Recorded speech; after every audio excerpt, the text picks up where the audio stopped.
Apa yang bisa Anda nyatakan kepada adik-adik ini bahwa Direktorat Jenderal Kebudayaan berupaya keras untuk menjadi fasilitator yang baik terhadap masa depan mereka dalam konteks kebudayaan. Jadi kalau misalnya sekarang ini teman-teman mulai mikir, wah mau bergiat kebudayaan dan segala macam, tolong tengok itu. Ya. Tolong lihat itu, kekayaan yang belum banyak disentuh oleh orang.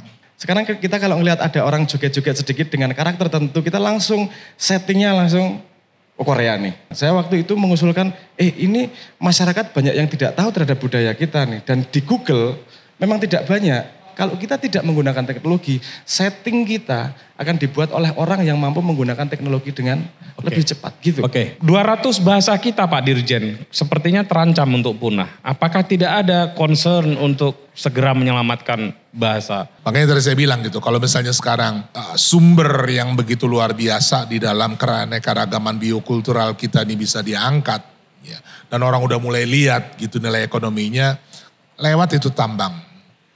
Lewat itu kelapa sawit. Katanya saya suruh bangun Indonesia. Wong apa yang terjadi di Indonesia saja saya tidak dikasih tahu kok. Tahu-tahu cuma suruh nyoblos. Tahu-tahu cuma suruh, enggak tak terus terang aja. Oke. Bang, kalau Direktorat Jenderal Kebudayaan nih, enggak. Dr. Hilmar Farid.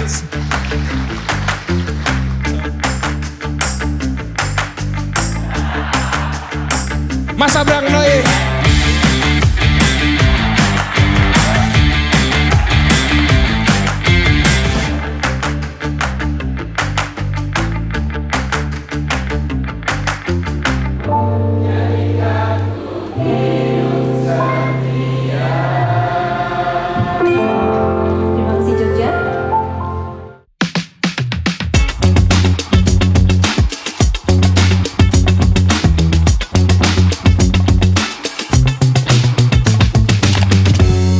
Teman-teman, selamat malam.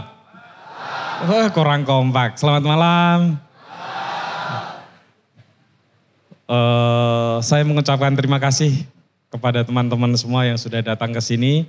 Dan Anda adalah orang terpilih karena habis maghrib tadi saya diberitahu panitia kalau masih ada ratusan orang yang mau mendaftar masuk tapi karena mempertimbangkan tempat tidak bisa diterima. Jadi di forum ini juga saya sampaikan kepada teman-teman yang tidak bisa masuk, minta maaf ya karena hanya orang-orang terpilih yang bisa ke sini. Oke, ya sebelum Anda nanti menikmati lagu-lagu indah dari Mbak Fani Sugi ya, kita akan ngobrol tentang kebudayaan dengan Pak Dirjen Kebudayaan, Pak Hilmar Farid dan Mas Sabrang, Prince of Maya. Karena nggak boleh dipanggil Gus katanya. Ada yang suka datang ke Maya? Coba yang datang ke Maya. Mau sidi yo cah Maya ning kene yo. Kalau fans Mbak Fani Sugi? Loh kok, berarti fan saya ini kayaknya ya. Oke, saya panggil Dr. Hilmar Farid. Silakan, kasih tepuk tangan. Wah ini ganteng bos, dirjen kita ini. Silakan. Iya, dan langsung saja. Panembahan. Iya, Mas Abrang Noe. Iya. Oke, dengan gayanya yang anggun, nyebutnya susah ini. Kita sebut apa ya, penyanyi ya, budayawan, pengembang teknologi gitu. Sama kayak Pak Dirjen kita, atribusinya susah. Beliau ini juga musisi loh Mas Abrang, kapan-kapan main bareng lah. Pemain piano ya Bang ya? Dulu main piano ya? Ini nih. Ini. Main piano dulu ya. Bas modal nekat. Bas. Sejarawan juga. Nah kita akan ngobrol dulu ya. Teman-teman santai. Silakan minumannya diminum, yang tidak bawa minum ya minta minum sampingnya. Ya, karena hidup kita harus penuh kegotong royongan. Oke, selamat malam Bro Sabrang. Wah, ini Mas Sabrang ini baru dari Jakarta. Tolong Mas, iya. Anda vokalis tapi suara Anda itu kalau nggak pakai teknologi itu nggak bisa. Cek, oke. Oke. Udah ini ya. Sudah 3 sedot aman. Soundnya udah mirip Leto ya. Kebetulan sumber suaranya sama. Jadi. Oh oke. Yang penting mirip, sumber suaranya. Iyalah. Iya. Coba cek. Mahal. Yenang tawangono lintang.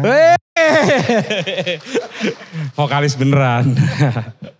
Oke, kita ngobrol-ngobrol santai aja ya dulu ya. Mohon maaf kalau saya manggilnya kadang Bang, kadang Pak ya. Karena saya kebetulan kenal dan mengagumi beliau. Iya. Masih kuliah sudah menerjemahkan satu buku penting di Indonesia. Zaman Bergerak ya. Masih kuliah waktu itu ya Bang ya? Masih kuliah. Waktu itu tahun keberapa ya? Akhir-akhir lah, tahun keempat, tahun kelima. 6 tahun kuliahnya kalau... Iya nggak apa-apa, saya 7,5 tahun. Oh, iya. Kuliah di Departemen Sejarah ya, UI, lalu PhD-nya di Singapura ya. Tapi beliau ini sebetulnya aktivis, sejarawan juga, penulis dan tadi itu musisi. Nah yang mau saya tanyakan yang pertama ini Bang, dengan background seperti itu, waktu Anda diminta jadi Dirjen Kebudayaan, dengan latar belakang aktivis, peneliti, orang yang aktif di dunia NGO gitu ya.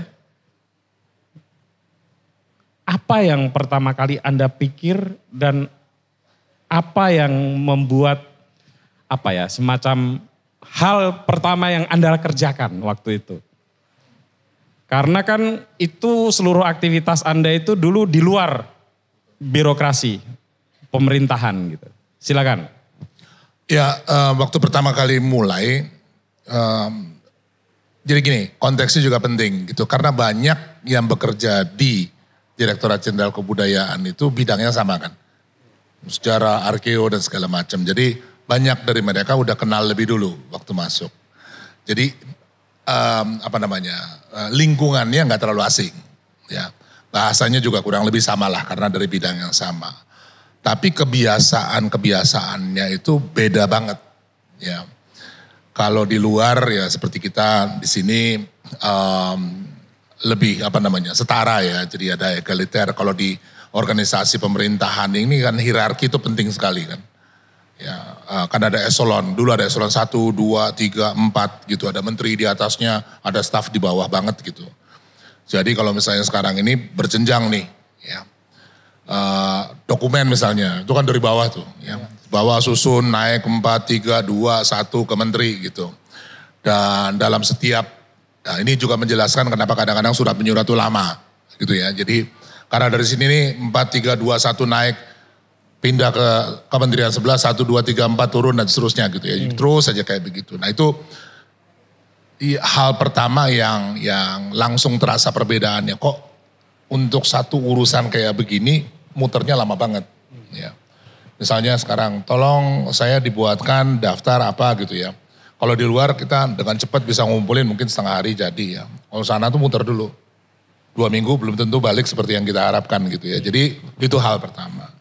Hal kedua, kebiasaan dalam organisasi yang sangat hierarkis, susah mengambil keputusan kalau tanpa persetujuan atasan. Ya, kulturnya begitu. Nah, kalau misalnya sekarang ini urusannya itu memang katakanlah mendasar, penting, kebijakan apa gitu, oke lah. Ya perlu ada keputusan dari yang tertinggi gitu.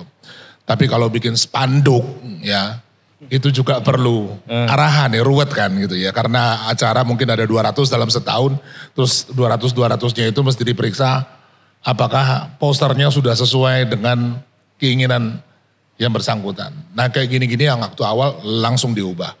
Oke. Yang nggak perlu diputuskan oleh atau memerlukan kayak semacam arahan itu ya putuskan sendirilah gitu ya. Jadi kultur organisasi itu mungkin hal pertama yang langsung kerasa ya ketika masuk itu kayak perbedaannya sangat besar dengan di luar dengan yang ada di dalam.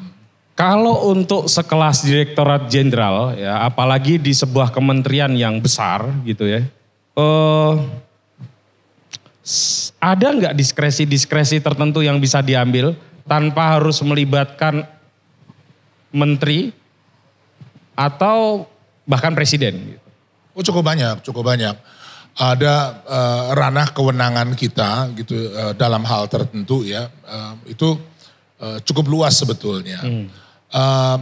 Kalau keputusan tingkat misalnya kayak menteri dan presiden hanya kalau menyangkut, bisa apalagi kalau presiden ya menyangkut kepentingan nasional gitu ya. Itu kita tentu akan minta pandangan setidaknya kalau misalnya dibilang ya silahkan putuskan sendiri ya oke balik ke kita ya. Menteri kalau itu menyangkut kebijakan yang lebih besar di tingkat kementerian gitu. Tapi lain dari itu praktis itu adalah ranah kewenangannya dari pejabat yang bersangkutan gitu ya. Oke, gini ya teman-teman ya, Pak Hilmar Farid ini sudah 9 tahun jadi Dirjen Kebudayaan. Saya kira itu bukan waktu yang pendek.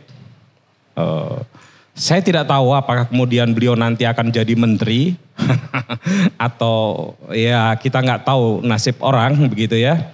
Tapi saya kira di forum ini walaupun tidak masuk dalam TOR, rasanya ini kesempatan saya untuk bertanya pada Bang Fei, apa yang Anda refleksikan selama kurang lebih 9 tahun bekerja sebagai Dirjen Kebudayaan? Hal apa saja yang Anda tandai sebagai satu hal strategis yang berusaha Anda selesaikan? Hal pertama, ini sebetulnya kan sumber daya yang kita miliki untuk mengurus kebudayaan cukup besar. Seperti tempat ini, ya, ini salah satu unit pelaksana teknis Direktorat Jenderal Kebudayaan, namanya Balai Pelestarian Kebudayaan. Dulu namanya Balai Pelestarian Nilai Budaya. Di sini banyak sekali kegiatan-kegiatan yang dilakukan itu. Jadi resources atau sumber dayanya sangat besar. Problemnya adalah seringkali sumber daya ini ya ada di tangan penyelenggara organisasi negaranya. Ya, dia yang kemudian menentukan ya ini mau dikemanakan dan seterusnya. Sehingga seringkali sumber daya yang besar ini nggak sampai ke siapapun yang sebenarnya merupakan pelaku kebudayaan di bawah. Apakah itu seniman, apakah itu pelestari, apakah itu mahasiswa pengen punya kegiatan dan seterusnya. Jadi waktu baru masuk lihat kenapa ini seperti leher botol gitu ya. Jadi bottleneck ya. Jadi untuk membuat keputusan-keputusan yang sebenarnya bisa menguntungkan orang banyak ada atau terpusat pada orang-orang yang menduduki jabatan. Jadi waktu saya baru masuk nih, ini sebagai cerita ya, untuk bisa bikin gambaran lebih konkret. Di meja saya ini ada sekian proposal. Ya, jumlahnya mungkin 100 lebih gitu. Yang harus diputuskan apakah dibantu atau tidak. Nah ini buat saya salah. Ya, bagaimana mungkin seseorang ya diberi kewenangan dan juga tugas ya untuk menilai 100 proposal yang kira-kira tuh kita dapat ya setiap 2 minggu. Ya, jumlah segitu ya. Dan itu kalau misalnya pun kita lakukan pasti tidak akan kuat ya membaca sekian banyak itu dan pasti tidak akan bisa membuat keputusan yang adil. Jadi hal pertama yang kemudian saya lakukan, lihat tumpukan seperti itu, ini harus ada tim yang membuat penilaian. Dan tim ini harusnya independen. Dan itu namanya blind review, jadi dia nggak tahu siapa yang bikin. Ya, jadi nggak bisa misalnya sekarang masuk, terus orang bilang saya nitip ya proposal, nah itu juga mesti diakhiri ya. Nah kebiasaan seperti itu makin diperkuat ketika ada dana abadi. Ya, dana abadi kebudayaan ini memang dibuat, ditentukan oleh undang-undang, terus sekarang ini dikelola proses seleksinya dan seterusnya seluruhnya oleh panitia seleksi yang berasal dari luar pemerintah. Saya pun nggak tahu siapa yang daftar di Dana Indonesiana namanya ya, nggak punya suara juga gitu ya, karena itu maunya diurus sepenuhnya oleh satu panitia yang independen lah begitu.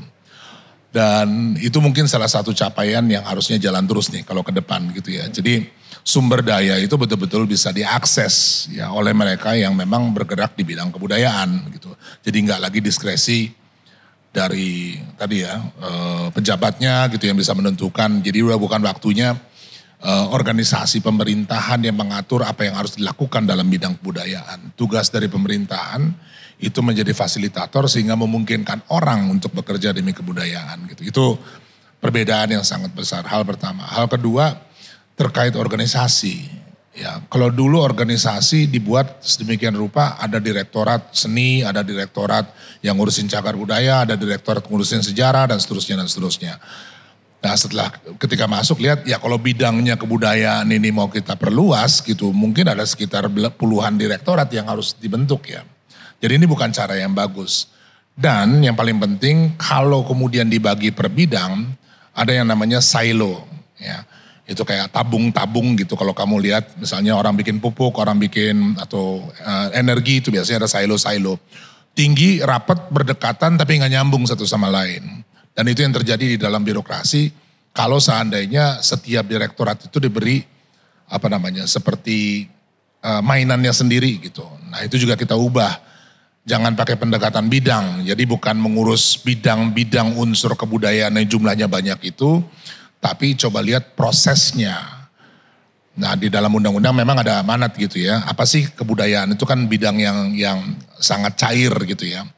Dan cara yang paling baik untuk mendekatinya adalah melihat fungsinya dari kita ini sebenarnya mau ngapain sih dengan kebudayaan. Rumusnya sederhana banget. Lindungi, kembangkan, manfaatkan. Dah ya. Dapat 3 itu sebagai cara kita mendekati si kebudayaan apapun itu.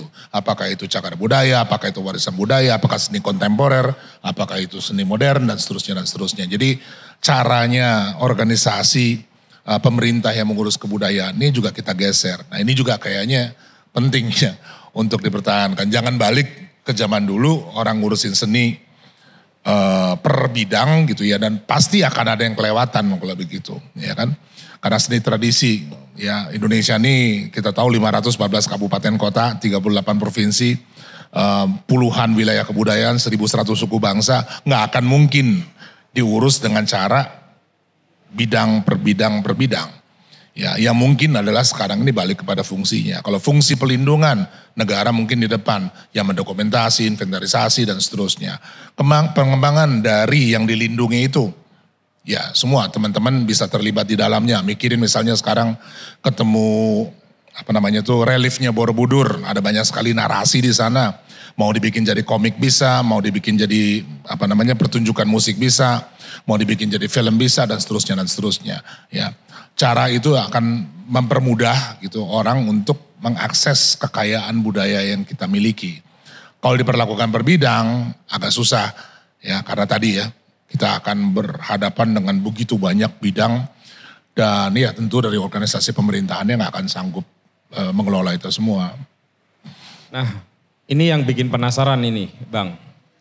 Tadi ya, kebudayaan itu sendiri kan terlalu luas ya. Terlalu luas, bahkan kalau kita sempat belajar tentang kebudayaan, debat kebudayaan aja definisinya bisa nggak pernah selesai begitu. Padahal pemerintah kan nggak boleh bekerja dengan cara seperti itu. Ya. Sementara rumpun yang mesti diampukan besar. Terus tadi itu juga himpunan-himpunan yang di dalamnya dari mulai perlindungan, pengembangan sampai pemanfaatan itu juga nggak mudah. Pertanyaan saya begini, bagaimana dari seluruh hal yang Anda tanggung sebagai tanggung jawab seorang pimpinan di Direktorat Jenderal Kebudayaan, memilah mana yang ini strategis, mana yang mesti didahulukan, dan mana yang mesti diperhatikan. Gitu. Kan nggak mungkin ya dalam waktu 9 tahun atau mungkin 20 tahun pun rasanya kalau kita ngomong kebudayaan Indonesia itu terlalu pendek waktunya ya. Gitu, betul nggak? Mungkin karena makin banyaknya gitu kita malah bingung gitu. Betul, ya problem Indonesia ini terlalu kaya. Kalau udah bicara tentang kebudayaan ya. Tapi balik soal tadi, gimana sih menentukan prioritasnya? Nah, di sini ada satu kata kunci yang sangat penting, partisipasi. Partisipasi siapa? Publik. Ya. Karena kalau misalnya sekarang ya kembali misalnya menentukan apa sih yang harus diutamakan, ditonjolkan gitu.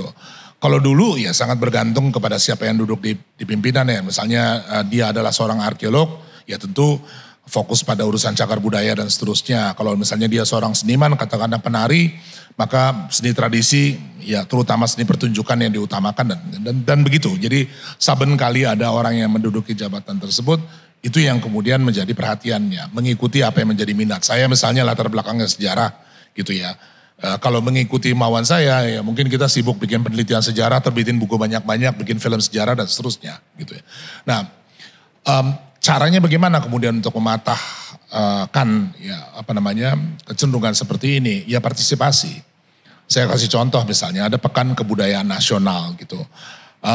Langkah pertama yang kita lakukan adalah melibatkan orang yang menjadi kurator, ya orang dari luar, ya sehingga dia yang kemudian memberikan penilaian, diskusi dengan banyak orang dan seterusnya gitu. Oke, kayaknya tahun ini kita mengangkat ya soal kebudayaan yang terkait dengan pangan misalnya, ya atau sekarang ambil ekspresi-ekspresi lokal yang bercerita tentang penyembuhan dan itu semuanya ada di dalam diskusi yang dilakukan oleh para kurator. Ya saya kadang-kadang datang ngintip diskusinya sebentar tapi tahu bahwa saya tidak berperan untuk ikut membicarakan itu. Ya tugas saya adalah memutuskan nanti kalau semuanya sudah selesai didiskusikan, bikin kebijakannya, menyediakan segala macam sumber daya yang diperlukan agar kegiatannya berjalan itu. Sebagai administrator. Bukan saya nggak punya pendapat mengenai hal-hal yang sifatnya estetika, tapi peran yang dimainkan di sini sebagai administrator. Nah, itu sering susah ya membedakan peran gitu. Kadang-kadang teman-teman di birokrasi juga, wah tapi harusnya begini, begitu ya. Kalau misalnya ibu memang begitu concern soal itu, jangan fokus pada urusan administrasinya, masuk jadi kurator. Ya, tapi jangan ambil dua-duanya gitu. Karena itu kecenderungan yang selama ini atau boleh dibilang sebelumnya itu jadi sumber masalah ya ketika orang yang pegang sumber dayanya, yang pegang regulasinya juga punya pendapat yang kuat mengenai apa yang harus dilakukan ya. Sehingga tadi ya seringkali nggak match dengan apa yang ya, masyarakatnya kemudian juga nggak merasa ini terwakili di sana gitu. Jadi partisipasi publik itu penting sekali ya di dalam perumusan kebijakan dan juga pelaksanaan gitu. Oke, Bang. Ini yang datang ini sudah kita batasi ini sekitar 400 orang teman-teman. Ini rata-rata usianya di bawah 30 tahun. Apa yang bisa Anda nyatakan kepada adik-adik ini bahwa Direktorat Jenderal Kebudayaan berupaya keras untuk menjadi fasilitator yang baik terhadap masa depan mereka dalam konteks kebudayaan. Silakan, Bang.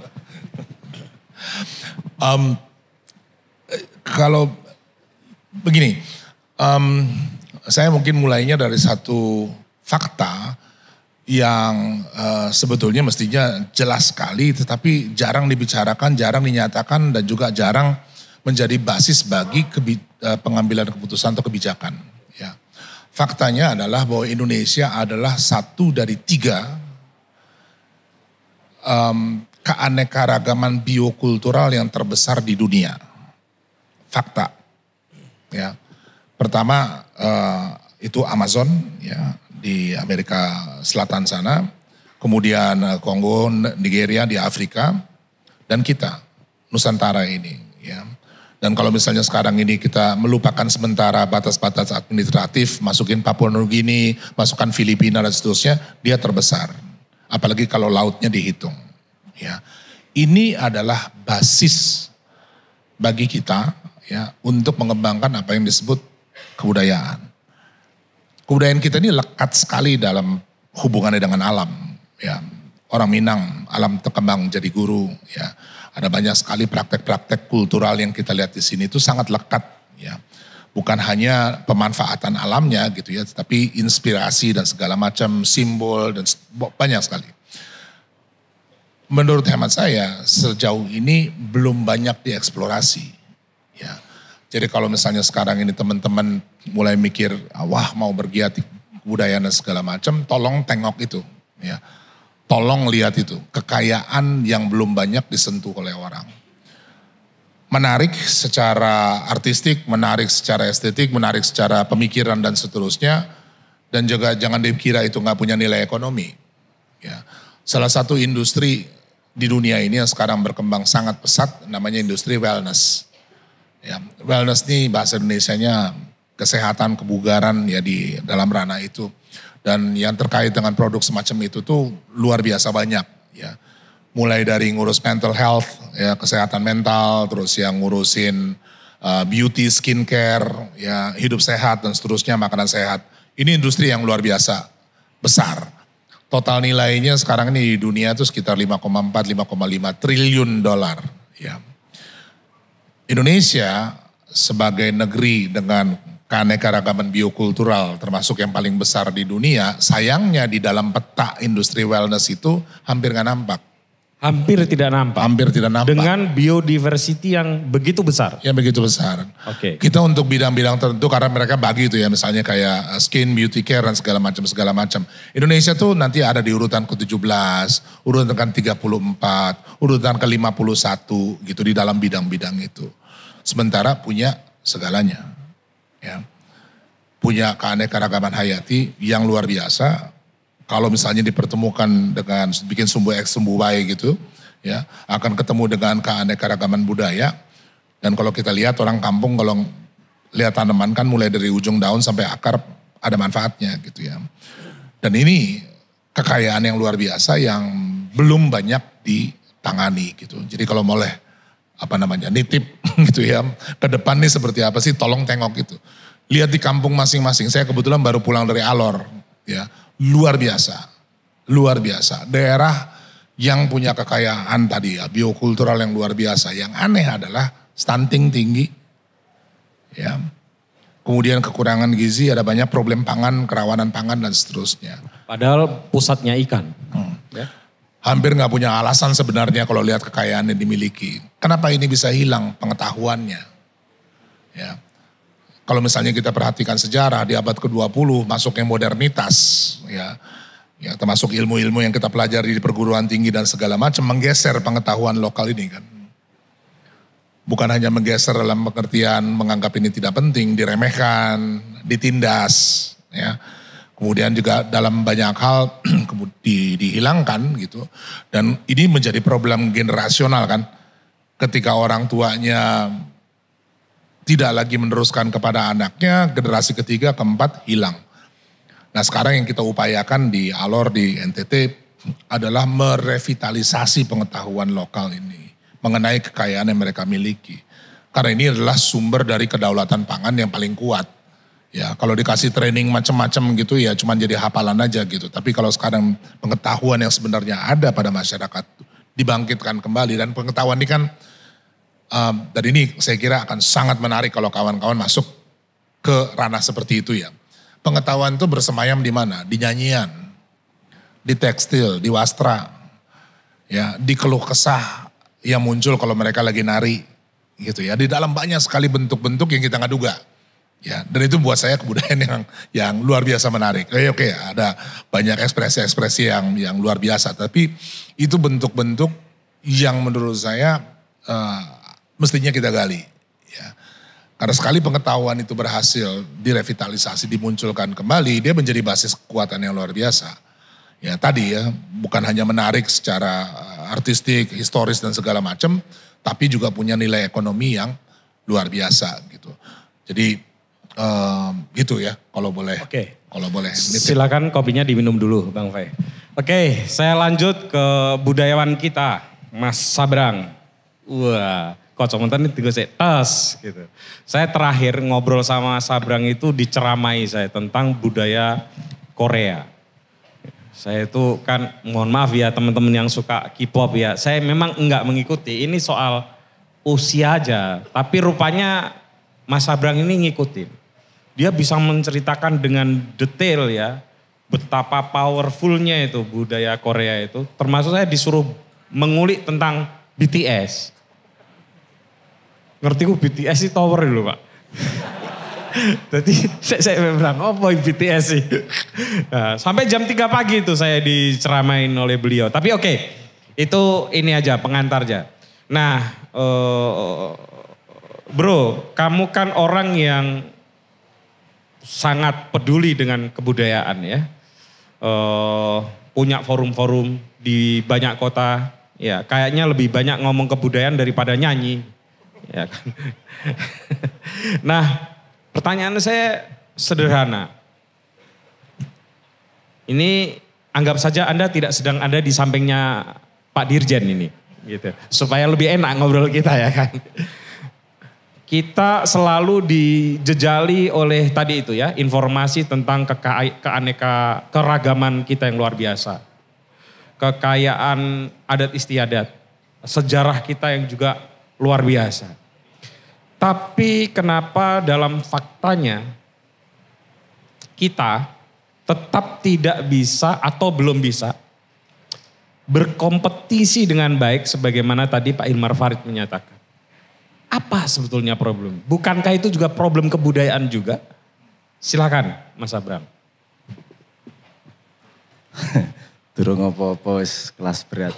Bismillahirrahmanirrahim. Assalamualaikum warahmatullahi wabarakatuh. Waalaikumsalam warahmatullahi wabarakatuh. Semoga dalam keadaan sehat, dalam keadaan waras. Lupakan dulu utang dan ditinggal mantan. Kita hari ini ngobrol kebudayaan gitu ya. Mungkin saya bisa menjawab itu tapi dengan background dulu. Karena pemahaman tiap orang seperti dikatakan tadi terhadap budaya kan berbeda. Oke. Sehingga fondasi pemahaman itu, fondasi pandangan itu akan menentukan analisis kedepannya seterusnya seperti apa. Gitu. Kalau saya sendiri melihat budaya, dan tentu saja kalimat saya tidak bisa dijadikan referensi, karena ini pandangan pribadi saya terhadap pemahaman saya terhadap budaya. Saya melihat budaya itu seperti, kalau fenomena itu kan ada layernya yang bisa dibuat untuk menjadi analogi. Misalnya saya membuat analogi seperti ini.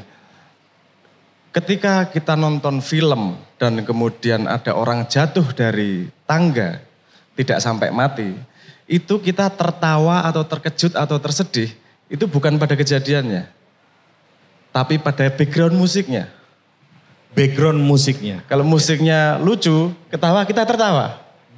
Kalau background backgroundnya sedih, ya kita wah apa yang terjadi nih, kan gitu.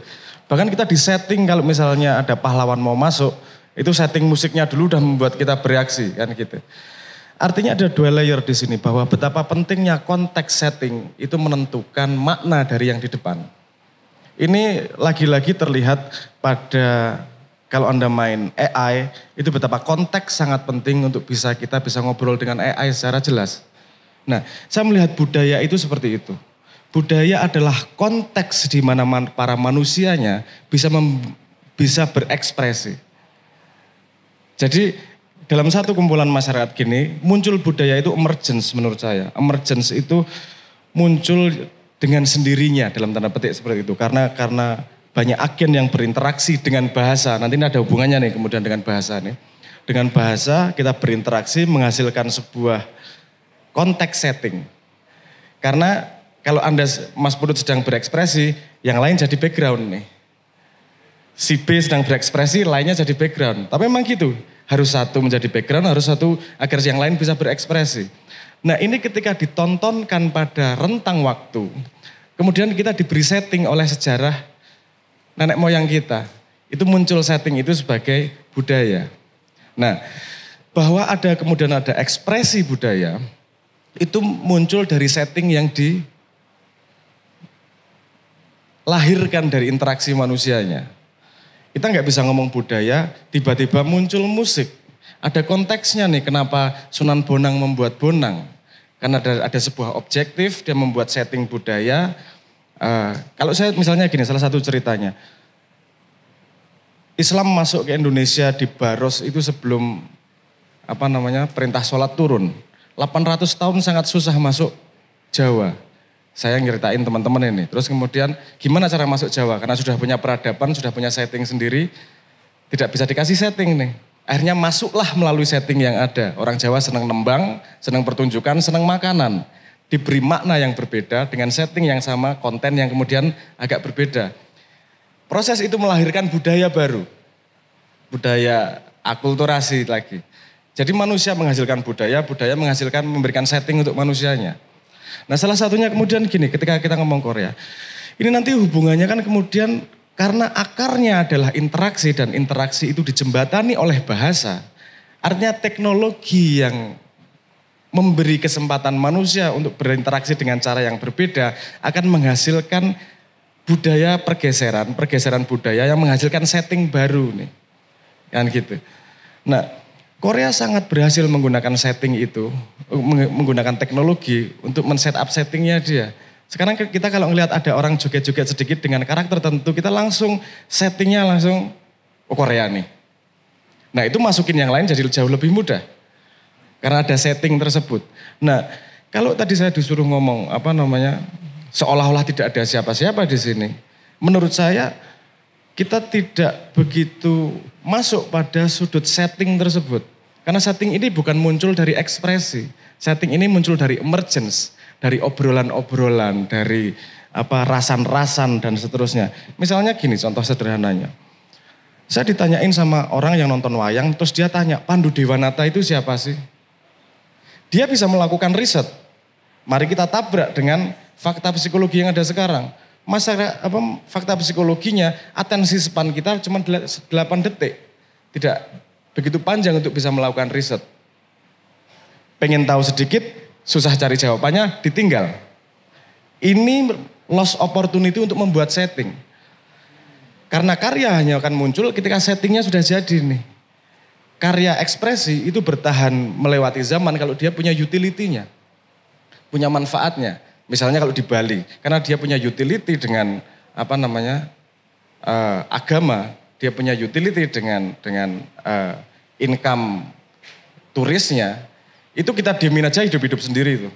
Nggak perlu diapa-apain. Kenapa? Karena dia punya utility-nya dan kemudian menghasilkan setting baru ketika terjadi interaksi terhadap utilitasnya tersebut.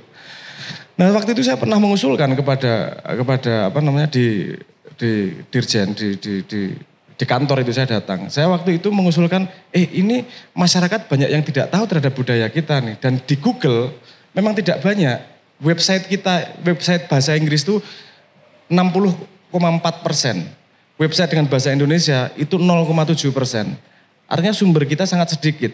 Kalau kemudian setting anak muda itu disetting dengan budaya luar, itu make sense. Karena kita sendiri tidak punya sumber banyak di tempat yang dicari oleh generasi berikutnya. Sehingga ruang kosong itu akan disetting oleh orang-orang yang punya dominasi di situ. Gimana memulai setting itu? Mudah mendapatkan informasi, sesederhana itu sebenarnya. Dia tanya Pandu Dewanata, gimana dalam 8 detik saya bisa tahu Pandu Dewanata itu siapa, sehingga menghasilkan pertanyaan berikutnya. Ketika dia punya banyak pertanyaan dan banyak diskusi, nanti akan kemudian muncul karya, muncul gagasan dan seterusnya. Problem kita adalah informasi tidak tersedia just in time. Ketika butuh ada. Kita cuma punya waktu 8 detik nih untuk memberi orang yang pengen tahu, untuk bisa mendapatkan jawabannya. Makanya waktu itu usulan saya, kita punya, kalau database punya data segitu banyak tentang budaya, terus kemudian kita punya 600 bahasa yang kemungkinan punah di tengah jalan. Ini ada teknologi loh yang bisa nge-serve ini, membuat data ini menjadi hidup, masyarakat bisa bertanya langsung mendapat jawabannya. Artinya katakanlah dari 1000 orang 1 yang tertarik. Tapi ketika dia bisa mendapatkan jawabannya, akan terjadi di otaknya pertanyaan berikutnya. Itu seed, itu benih dari emergence. Nah ini tidak bisa diserahkan ke masyarakat. Kenapa? Karena masyarakat tidak punya kapabilitasnya, tidak punya sumber dayanya untuk mengumpulkan semua informasi yang ada di Indonesia. Makanya saya kalau dorong ya pemerintah nih. Bukan saya mengharuskan pemerintah, karena memang pemerintah yang paling punya sumber daya dan yang paling punya stake untuk menghidupkan budaya ini. Ini cuma yang sudah ada, mari di-serve ke masyarakat. Kalau masyarakat bertanya ternyata tidak ada di database, artinya itu bisa digali lebih lanjut. Kan gitu misalnya. Ada mitos lokal yang ditanyain, database-nya nggak ada. AI-nya jawab, nggak ada ya di databaseku. Yang punya AI bisa melihat, ada ya sumber baru yang belum tertangkap nih. Oke, risetnya jelas arahnya kemana. Nah, penggunaan teknologi ini yang mempercepat, kalau kita tidak menggunakan teknologi, setting kita akan dibuat oleh orang yang mampu menggunakan teknologi dengan lebih cepat gitu. Oke, cukup di situ dulu bro. Nah, saya lanjutkan dengan pertanyaan begini. Pertama, berarti kira-kira Anda itu ada dalam posisi bahwa yang namanya kebudayaan itu sebetulnya bisa di-engineer. Ya? Not exactly. Oke, silakan. Oke, kita tidak bisa mengengineer tumbuhnya beras. Tapi kita bisa membuat sebuah kondisi agar tumbuhnya beras itu bisa menjadi subur. Oke, jadi setting itu tadi yang bisa di-engineer ya? Yang bisa Oke, satu hal ya. Yang kedua, berarti Anda bisa menyatakan bahwa di dalam mengengineer setting kebudayaan itu tadi, sebetulnya teknologi bisa berperan besar. Sangat berperan besar.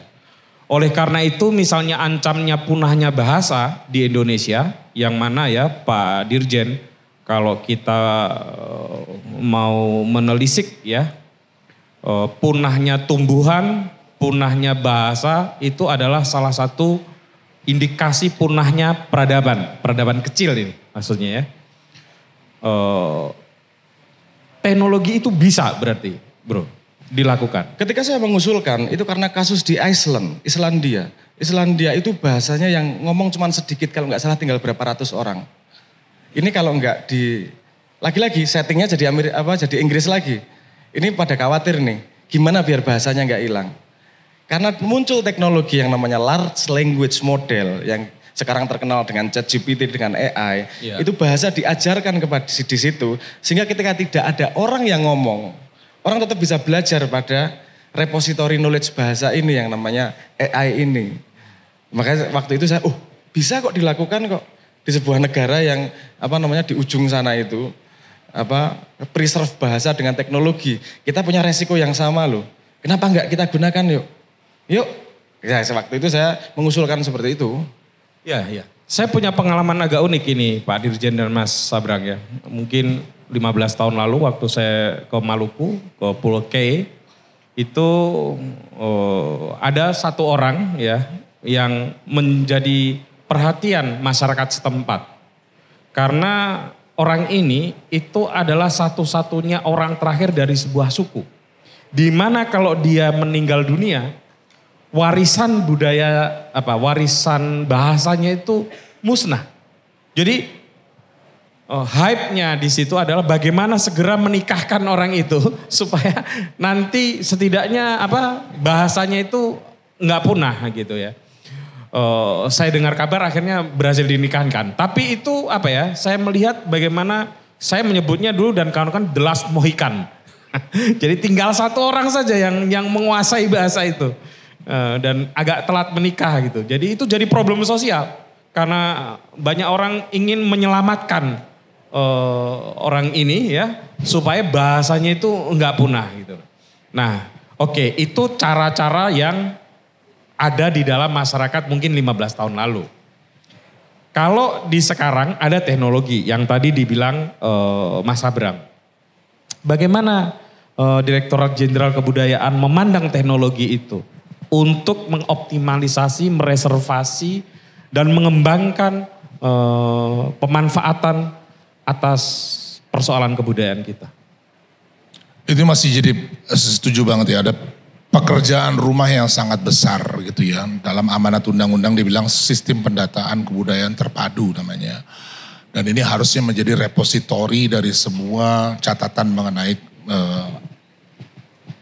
berbagai aspek kebudayaan, apakah itu pemikiran, praktek dan seterusnya. Sekarang sebetulnya dikumpulkan ya, ada data pokok kebudayaan, jadi kita mengakumulasi informasi dari lapangan dan seterusnya dalam repositori yang cukup besar. Problem adalah ini adalah himpunan data yang belum bisa dibilang accessible. Ya, diakses dengan mudah yang tadi ya, misalnya langsung tanya pertanyaan keluar dan seterusnya. Jadi yang dilakukan oleh kementerian, dan ini problem silo yang tadi saya bilang tuh ya. Jadi orang yang ngumpulin data belum tentu adalah orang yang kemudian berhubungan dengan publik. Ya dia sibuk nih ngumpulin data, udah terkumpul datanya, nggak merasa ada kewajiban untuk mengkomunikasikannya gitu. Orang yang mengkomunikasikannya bekerja dalam unit yang berbeda dengan yang mengumpulkan, sehingga nggak ketemu nih. Nah sekarang kita coba ya beberapa kayak Borobudur, teman-teman di Borobudur bikin Borobudurpedia. Ya, jadi Borobudur udah relatif bisa diakses informasinya dan seterusnya. Tapi inisiatif seperti ini saya setuju banget gitu, harusnya gitu dibuat jauh lebih sistematis, jauh lebih besar gitu. Dan itu memang PR. Nah, teknologi bisa berperan di mana? Di berbagai level. Ya. Misalnya sebagai contoh gitu ya. Kita punya himpunan naskah ya dalam berbagai bahasa yang jumlahnya cukup banyak. Dan ini dipelajari mungkin sekarang ini baru segelintir persen ya dari yang tersedia itu yang kita kumpulkan dari waktu ke waktu. Ini himpunan pengetahuan yang juga luar biasa dikumpulkan paling tidak sejak tulisan dengan kertas itu mulai dikenal gitu ya. Jadi kita bicara nih tentang rentang waktu sekitar 7-8 abad. Gitu. Jumlahnya besar sekali. Untuk kemudian memastikan ada generasi baru yang mempelajari naskah ini, mempelajari filologi dan seterusnya. Ya mungkin saya boleh tanya justru di sini, berapa dari kalian yang minat untuk mempelajari naskah kuno gitu, boleh angkat tangan. Ada? Filologi. Filolog ya? Di UGM? UGM. Anda? Filsafat, tapi belajar naskah juga. Pengen tertarik. Oh belum tapi ya. Jadi faktual kalau kita lihat dalam masyarakat, ya keahlian semacam ini semakin lama semakin sedikit. Teknologi bisa step in. Untuk Hebrew misalnya, bahasa Ibrani, mereka udah selesai. Bukan hanya transliterasi menjadi huruf yang lebih akrab dalam dunia sekarang, dia juga sudah bisa menerjemahkan. Tingkat akurasinya, ya saya bukan ahli di bidang itu, tetapi dibilang sudah jauh lebih baik daripada katakanlah 10 tahun sebelumnya. Kita sekarang belum mulai nih. Ya. Padahal kalau misalnya ini digunakan gitu, itu percepatan akumulasi pengetahuan barunya juga akan luar biasa gitu. Jadi di level itu pun akan sangat berfungsi. Setelah mengumpulkan semua informasi, ya metadata menjadi sangat penting. Menghubungkan satu catatan dengan catatan yang lain gitu. Dan teknologi sekarang udah gak kayak zaman dulu perpustakaan, orang nyari, ya kalau di perpustakaan kan nyari melalui subjek, nyari melalui judul dan segala macam. Sekarang sebetulnya dengan sistem tagging itu dengan sendirinya udah terbuka lebar gitu. Tapi jujur gitu ya, investasi ke sini nih kecil sekali. Kalau lihat perpustakaan nasional misalnya sebagai contoh gitu ya. Di Belanda mereka udah mendigitalisasi koran-koran lamanya mulai sekitar abad 18 sampai sekarang. Ya. Delver namanya, dan itu akses publik ya, jadi gratis. Kalau bisa berbahasa Belanda tuh tempat yang enak untuk nyari segala macam informasi. Kita punya digitalisasi beberapa koran gitu ya, tapi masih jauh dari lengkap gitu ya.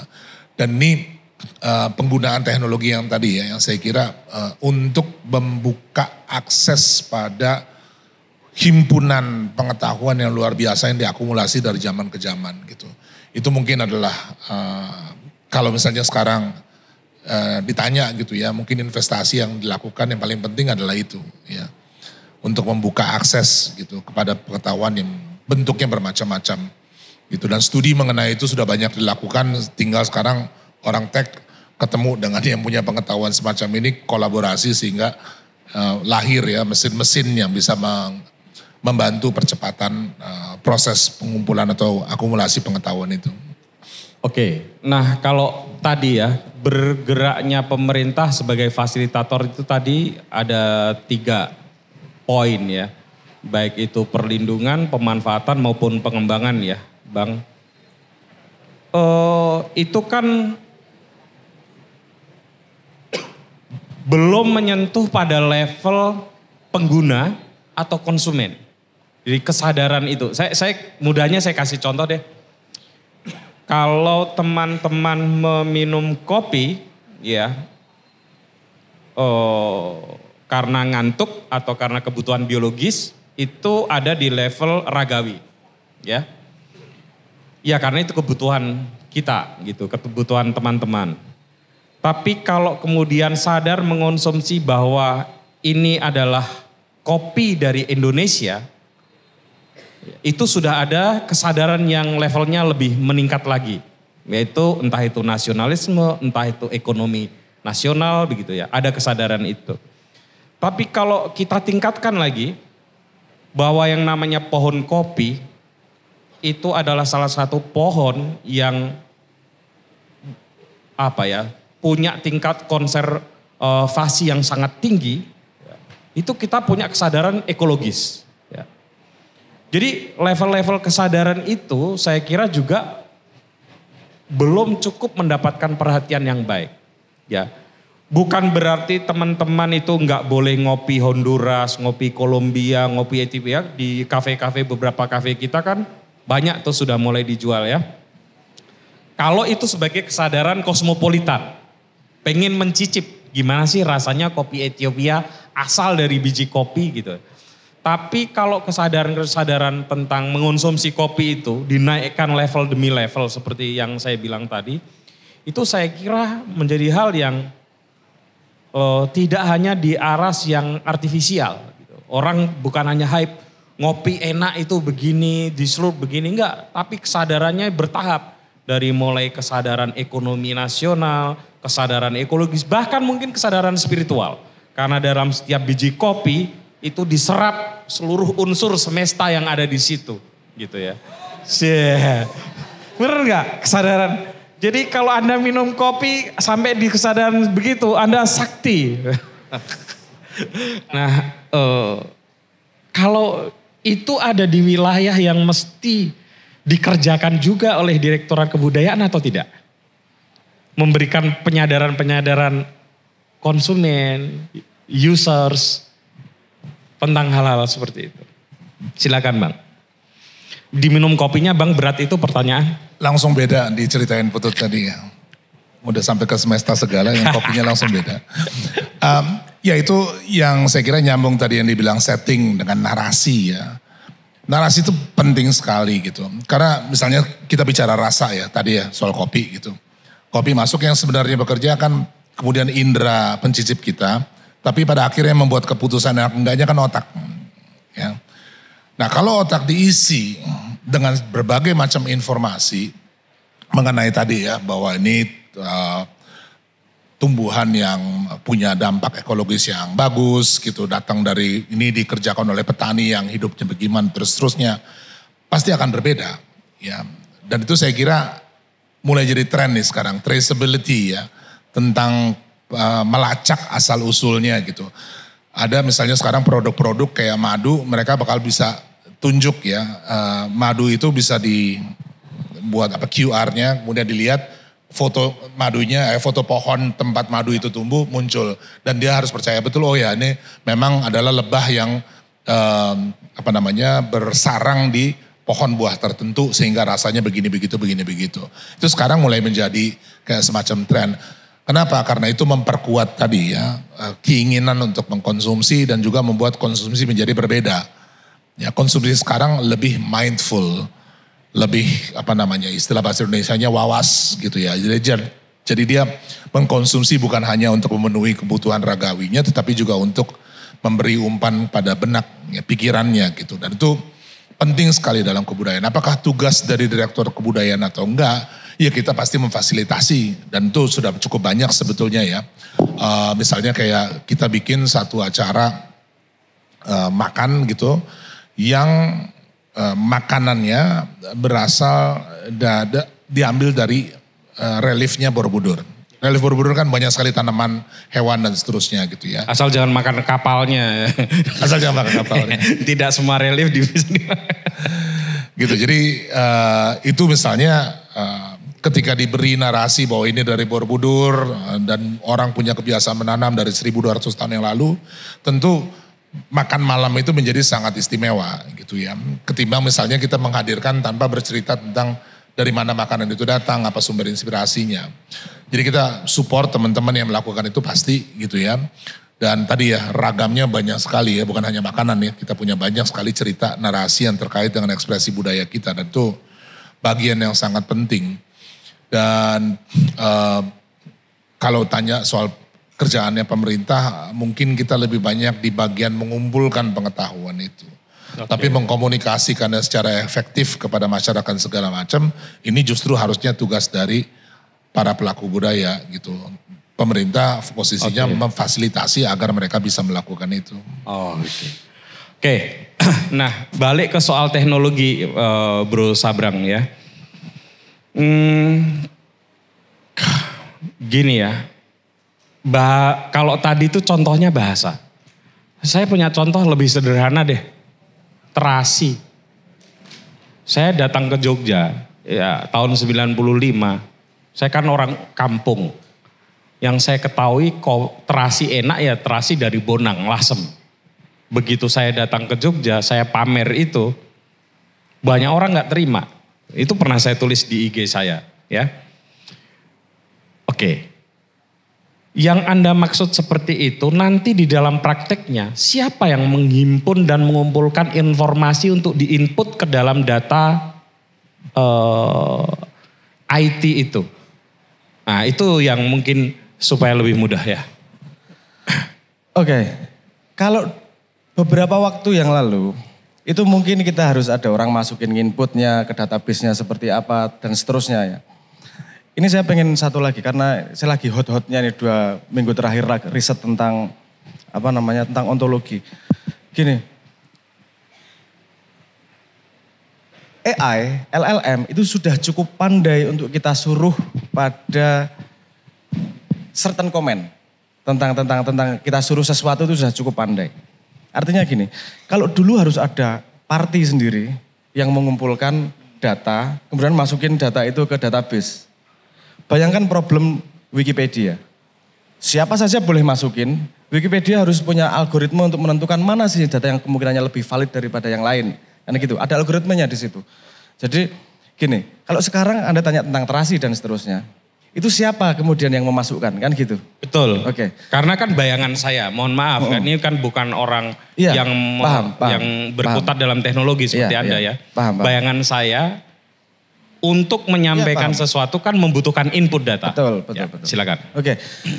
Itu bedanya di luar dan di dalam sistem itu yang disebut sebagai unstructured data, data yang tidak terstruktur menjadi structured data, data yang terstruktur. Dulu membayangkan data terstruktur itu seperti tabel-tabel yang berhubungan satu sama lain. Itu karena minim pemahaman semantik dari komputer sendiri. Sekarang komputer sudah cukup advance untuk memahami semantik, sehingga kita tinggal memberi fondasinya. Contohnya gini, contohnya kita misalnya pakai UFO, Unified Foundational Ontology. Ini diinget-inget ya, Sabrang ini istilahnya itu susah-susah. Oh ini istilah aslinya ini, daripada aku ngarang toh. Iya, maksudnya biar dicatat teman-teman nanti dicari gitu. Apa tadi namanya? Unified Foundation Ontology, UFO. Itu salah satu cara ontologis untuk membedah dunia. Oke, kalau ontologi sih itu mata pelajaran penting di Fakultas Filsafat, saya belajar. Penting banget ontologi. Gini, teknologi AI misalnya, itu kalau nggak paham filsafat, kita juga nggak bisa memanfaatkan teknologi secara maksimal. Waduh, karena saya bangga sih. Semantiknya dia harus kita kasih guide nih. Guide-nya apa sih? Iya, guide-nya ontologis nih. Oke, kamu memandang dunia secara ontologis. Oke, misalnya terasi. Terasi itu sub dari spesifik, dia substansialis. Dari makanan yang universalis. Katakanlah ini sambal universalisnya. Substansialisnya adalah terasi itu tadi. Dia punya properti gini. Karena dia sudah masuk pada kategori yang jelas. Dia bisa dimasukkan ke database dalam kategori yang jelas. Tanpa harus ada intervensi manusia, sudah bisa jalan sendiri. Artinya teknologi modern sudah memungkinkan tidak perlu ada yang setiap hari harus kayak gini. Untuk semua data itu bisa dimasukin. Cara dapatnya? Datanya gimana? Crowd datanya? Crawling aja. Atau kita bikin, ini tadi misalnya ada center AI yang ngambil data dari repositorinya budaya ini. Bisa ngobrol sama orang lain. Yang diobrolkan ini kan dimonitor sama AI-nya. Oh ada bahan baru nggak ya? Ada bahan baru nggak ya? Terus kemudian dia punya degree, derajat kebenaran, Bayesian misalnya. Contohnya gini, gimana Wikipedia menentukan informasi itu lebih benar daripada yang lain. Lebih valid. Itu dia melihatnya sederhana. Dari kecepatan update. Informasi kalau sering diupdate berganti-ganti artinya dia belum fix di society. Tapi kalau datanya dimasukin udah nggak ada yang ganti setahun, ngomong gravitasi misalnya. Itu artinya udah fix di society, dianggap lebih benar. Dia lebih benar secara etimologis, tidak secara ontologis, kan gitu. Tapi at least kita jadi punya fondasi ini. Balik ke pertanyaan itu tadi, teknologi modern sudah memungkinkan kita cuma ngobrol aja, atau crawling dari Facebook aja, atau dari Twitter, dari X aja, dari manapun, mengkategorikannya menjadi world view dari sistem AI ini. Artinya kita sudah sangat dimudahkan. Gak perlu orang pinter-pinter banyak-banyak. Asal ada orang tahu cukup lengkap stack vertikalnya. Maksudnya dia tahu bahasa, tahu ontologis, tahu matematika dan tahu coding. Narok satu AI, jreng, dah jalan semua itu dengan sendirinya. Itu kalau terasi, simple. Gimana dengan bahasa yang hampir punah? Dan atau sudah punah? Semua bahasa itu pasti punya pola. Pasti, namanya bahasa pasti pola. Bahasa pasti punya pola. Pasti. Ketika AI belajar itu belajar apa sih? Belajar pola. Karena dia sudah paham bahasa di dunia, dia sudah paham beberapa pola, SPOK-nya gimana, dan kalau diekspresikan di Korea mungkin kebalik, kalau di sini mirip sama bahasa Inggris misalnya gitu. Ini salah satu contoh nih.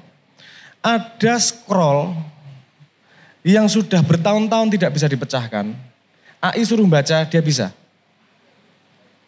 Keluar artinya. Loh, dia tahu dari mana? Ini kelihatan remnant dari bahasa ini di bahasa-bahasa sedunia. Kalau dia punya perpustakaan pola bahasa sedunia, dia bisa menginterpolasi. Kira-kira apa sih ini artinya? Sorry, kalau tidak pernah dipercakapkan atau tidak pernah masuk dalam metadata, itu tadi bagaimana? Contohnya, itu tadi contohnya. Dan contohnya scroll dari bahasa yang sudah punah, itu bisa dimaknakan kemudian. Karena dalam bahasa pasti ada konsistensi, ada pola, ada penggunaan. Berarti mungkin AI ini membangkitkan bahasa yang sudah mati? Kalau datanya ada. Problemnya ada di data. Selalu problemnya di data, karena semua data itu mengandung metadata secara implisit. Apalagi bahasa. Selalu mengandung pola. Dan pola bahasa di dunia tuh gak banyak-banyak kok, ya gitu-gitu aja kok. Itu ya kalau secara teknikal itu disebut sebagai triples. Tetap berarti kita memerlukan data. Ya kalau nggak ada data ngapain ada sistem? Iya. Maksudnya kalau bahasa yang punah tadi maksud saya, misalnya sudah 20 tahun yang lalu, itu kan berarti rasanya sulit untuk makanya ketika Islandia, ketika yang berbicara tinggal ratusan, itu langsung diajarkan ke AI. Mumpung sumbernya masih hidup. Betul. Karena kalau sumbernya udah hilang, kita ngambil dari sumber tertulis. Iya. Prasasti kayak apa, kalau nggak terlalu banyak kita juga nggak.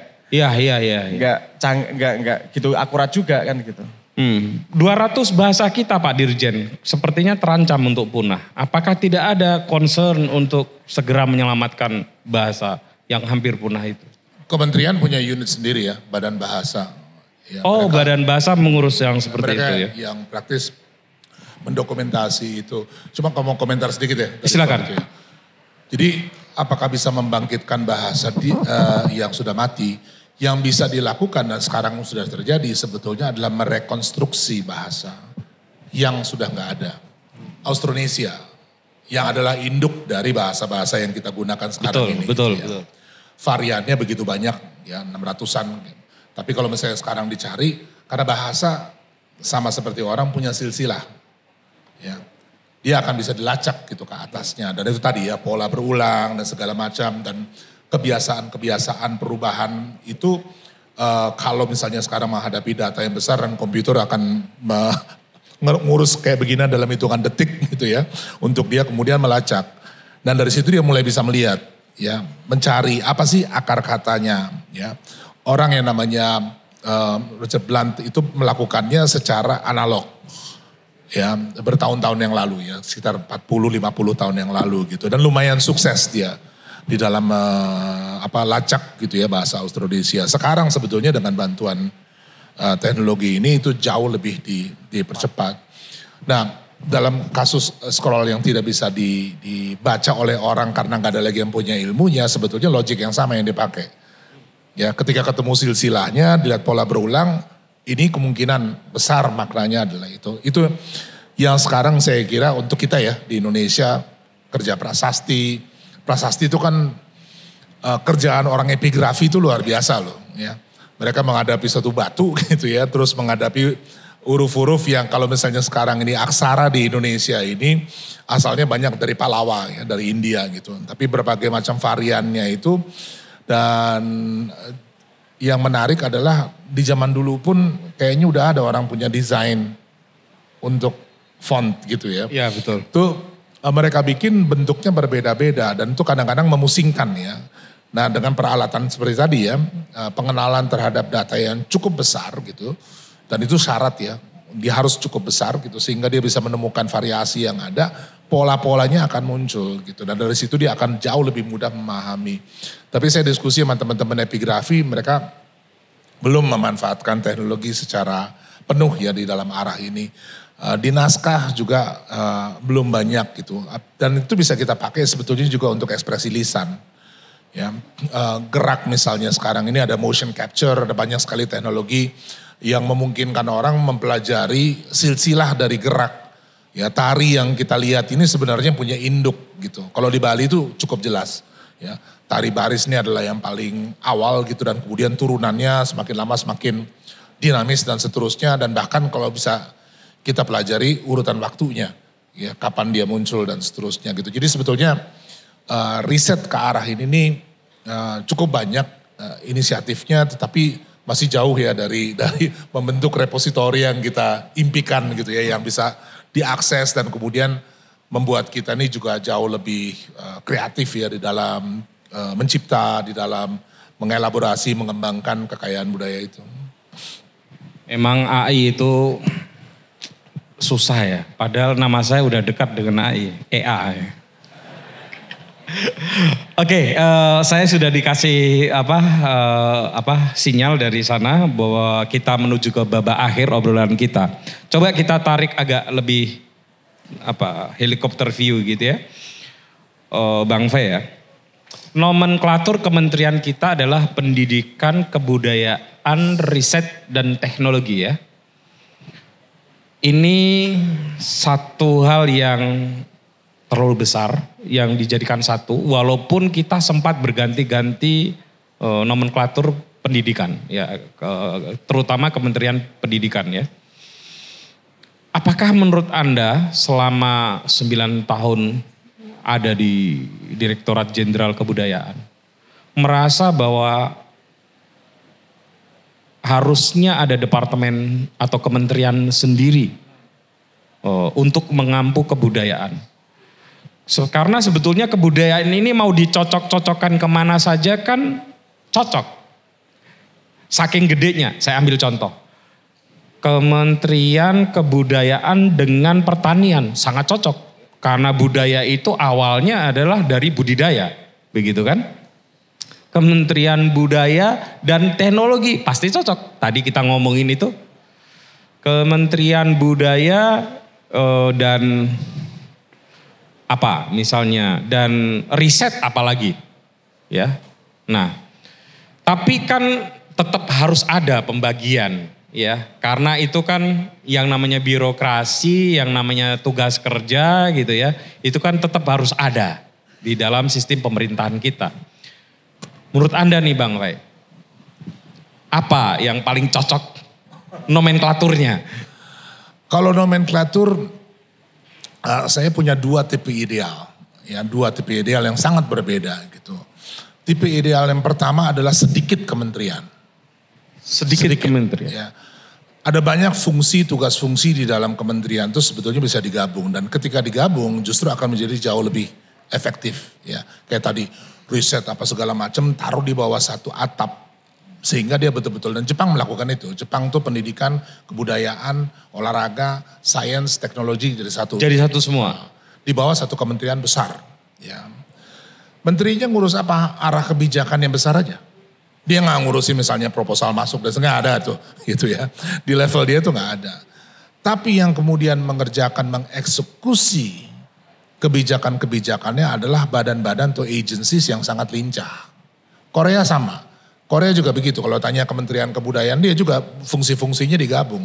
Tapi dia punya agensi seperti KOKA, itu khusus untuk konten kreatif. Dia punya KOFIK khusus untuk film, dia punya untuk seni pertunjukan dan seterusnya dan seterusnya. Jadi kementeriannya sendiri gitu mengurusi banyak hal, karena urusannya itu adalah arah kebijakan yang besar saja, ya. Eksekusi dari si kebijakan ini ada pada agensi-agensi ini. Siapa yang mengerjakan agensi? Orang-orang profesional. Nggak mesti dari PNS, nggak mesti dari struktur birokrasinya sendiri. Dan itu yang menjelaskan mengapa Korea dengan dinamika politiknya yang begitu luar biasa, pergantian presiden, ada macam-macam lah gitu ya, jauh lebih ramai daripada kita sebenarnya gitu. Tetapi si industrinya ini tumbuh terus gitu. Yang menjelaskan adalah bahwa dia berhasil memisah itu. Ya, keputusan politiknya apa segala macam dalam kementerian yang tadi yang banyak fungsi digabung, tapi yang melaksanakan itu adalah agensi-agensi yang ya orang pemimpinnya, menterinya boleh datang dan pergi, ini jalan terus nih gitu dengan kebijakan. Nah, itu tipe ideal yang pertama. Saya sadar kalau di Indonesia mungkin nggak mudah gitu ya, karena ada banyak sekali regulasi-regulasi kita, nggak boleh bikin institusi dan seterusnya gitu yang tidak bisa membuat agensi sebanyak itu. Sehingga kemudian kalau melihat urusannya tadi ya, begitu luas, masih banyak sekali PR, urusan dengan data, urusan dengan mengkomunikasikan data, melayani kegiatan-kegiatan yang dilakukan oleh masyarakat. Sangat logis kalau ada kementerian yang memang cuma mengurusi kebudayaan aja gitu ya. Itu sangat-sangat logis gitu. Dan itu saya kira juga mesti dipikirkan kalau seandainya kementerian seperti ini ada, layanan apa yang dia berikan gitu. Nah ini kadang-kadang yang diskusinya miss gitu. Orang bersemangat, wah kita harus punya kementerian sendiri dan seterusnya. Oke, fine. Ya, tetapi kalau setelah itu berdiri dia sebenarnya melakukan apa? Ya. Dan kalau kita lihat dari pelindungan pengembangan pemanfaatan gitu, fokus yang paling penting sebetulnya adalah ranah yang akan susah dimasuki oleh orang yang tidak punya sumber daya. Tadi yang dikatakan pelindungan, pendataan, inventarisasi dan seterusnya. Pengembangan ini banyak yang bisa dan tinggal disupport. Di sini pemerintah mundur selangkah mengambil peran sebagai fasilitator. Apalagi kalau udah bicara tentang pemanfaatan, ya ini udah ranahnya masyarakat sebenarnya. Dana Indonesia dan segala macam ini tumpahnya ke sini, ya. Agar bisa langsung diakses. Dana Indonesia ini praktis terbuka gitu ya. Mau bikin apa yang urusan dengan pemanfaatan ruang publik silahkan. Ya. Jadi fungsi dari kementerian ini nantinya akan jauh lebih berat mengurusi hal yang selama ini masih jadi PR kita. Ya. Mengumpulkan kekayaan budaya yang kita miliki, memastikan bahwa dia tersedia, bisa diakses, dikomunikasi dengan baik dan seterusnya. Mendukung, memfasilitasi pengembangan, bekerja sama dengan perguruan tinggi, para peneliti, para ahli dan seterusnya. Kemudian masyarakat bisa memanfaatkan semua yang dikerjakan ini dengan kegiatan-kegiatan yang variasinya bisa banyak banget gitu ya. Menurut saya sih nggak terhingga. Dan kalau ini kemudian menjadi kegiatan yang punya nilai ekonomi, dia akan bisa masuk lagi ke dalam ini nih. Dan itu yang dilakukan di banyak sekali tempat gitu. Dampak ekonominya, pendapatan yang muncul dari pengelolaan ini bisa disuntikan kembali ke awalnya gitu. Jadi dia punya kayak semacam lingkarnya sendiri gitu. Nah cuma memang ini tantangannya kebijakan fiskal kita. Apakah soal insentif pajak dan seterusnya bisa diringankan gitu ya. Kayak misalnya di Perancis, orang bikin film terus kemudian diputar di bioskop. Pajak dari bioskop masuk ke satu lembaga namanya CNC. Kayak pusat perfilmannya Perancis gitu. Jadi mereka punya dana nih besar sekali. Dan masuknya begitu, bikin film, distribusi, hasilnya langsung masuk ke sini. Dan jadi muter dan industrinya tumbuh besar sekali. Kita ini belum ya, apapun yang dihasilkan masyarakat masuk Kementerian Keuangan dulu. Habis itu masing-masing kementerian nunggu jatah dari Kementerian Keuangan dapat berapa gitu ya. Jadi ada banyak soal dengan kedua model tadi gitu ya. Tetapi kalau misalnya ditanya, ya saya punya tipe ideal semacam itu. Kalau yang nomor satu ini mungkin sulit karena aransemen kelembagaan kita belum mengarah ke sana gitu ya. Jadi yang kedua ini yang mungkin paling masuk yang mungkin akal. Ya. Tapi pengalaman di Dirjen Kebudayaan, uangnya cukup nggak sih Bang sebetulnya? Waduh, kalau mau dibilang ngurus, misalnya tadi ya sistem pendataan kebudayaan terpadu. Ini mimpi udah lama banget gitu, kita pengen investasi yang benar, kumpulkan ahli dengan teknologi yang pas dan segala macam. hal sebasic itu kita masih kesulitan tuh ya untuk nyisir anggaran dan seterusnya gitu. Jadi kalau misalnya ditanya cukup sebetulnya di seluruh dunia yang namanya kementerian yang mengurusi kebudayaan tuh underfinanced. Ya, di seluruh dunia. Silakan mau cek Inggris dan segala macam kementeriannya ya. Bahwa ada sektor-sektornya yang hidup dengan sangat baik itu ya. Tapi organisasi kementeriannya biasanya tuh tidak punya cukup anggaran. Tapi poin saya problem yang lebih penting sebetulnya daripada nunggu anggaran yang kita tahu keadaan fiskal kita juga tidak selalu baik gitu ya untuk membiayai semua itu adalah apa alternatifnya. Ada yang disebut kemitraan swasta dengan sektor publik gitu ya. Public private partnership gitu. Yang harusnya di Indonesia ini sangat mungkin dikembangkan. Problemnya adalah dari sektor swasta ini juga masih ada pertanyaan, buat apa membantu sektor kebudayaan? Dia nggak lihat insentifnya sekarang. Ya, makanya tadi saya bilang gitu, kalau misalnya sekarang sumber yang begitu luar biasa di dalam keanekaragaman biokultural kita ini bisa diangkat, ya, dan orang udah mulai lihat gitu nilai ekonominya, lewat itu tambang, lewat itu kelapa sawit. Dari segi kecepatannya, kontribusinya terhadap pembangunan lestari yang ramah pada lingkungan juga jauh lebih besar. Ya, social impact dari kegiatan-kegiatan seperti itu juga jauh lebih besar. Tapi ini kan masalah keputusan politik gitu ya. Di Atau sini sebetulnya sudah besar, cuman nggak punya alat ngitungnya. untuk menghitung. Iya. Iya ya. Tadi kita diskusi pagi ya, ada teman-teman dari UNESCO dan segala macam. Dari Jogja sebetulnya justru yang muncul dengan satu hitungan. Mereka menghitung gitu ROI gitu ya, return on investment. Ya berapa Rp1 kita taruh jadi berapa. Biasanya kalau misalnya pengusaha, gue kemudian dapat duit berapa nih kalau misalnya taruh $1. Nah dia kemudian mengingatkan, bukan hanya itu caranya menghitung. Ada yang namanya social return on investment.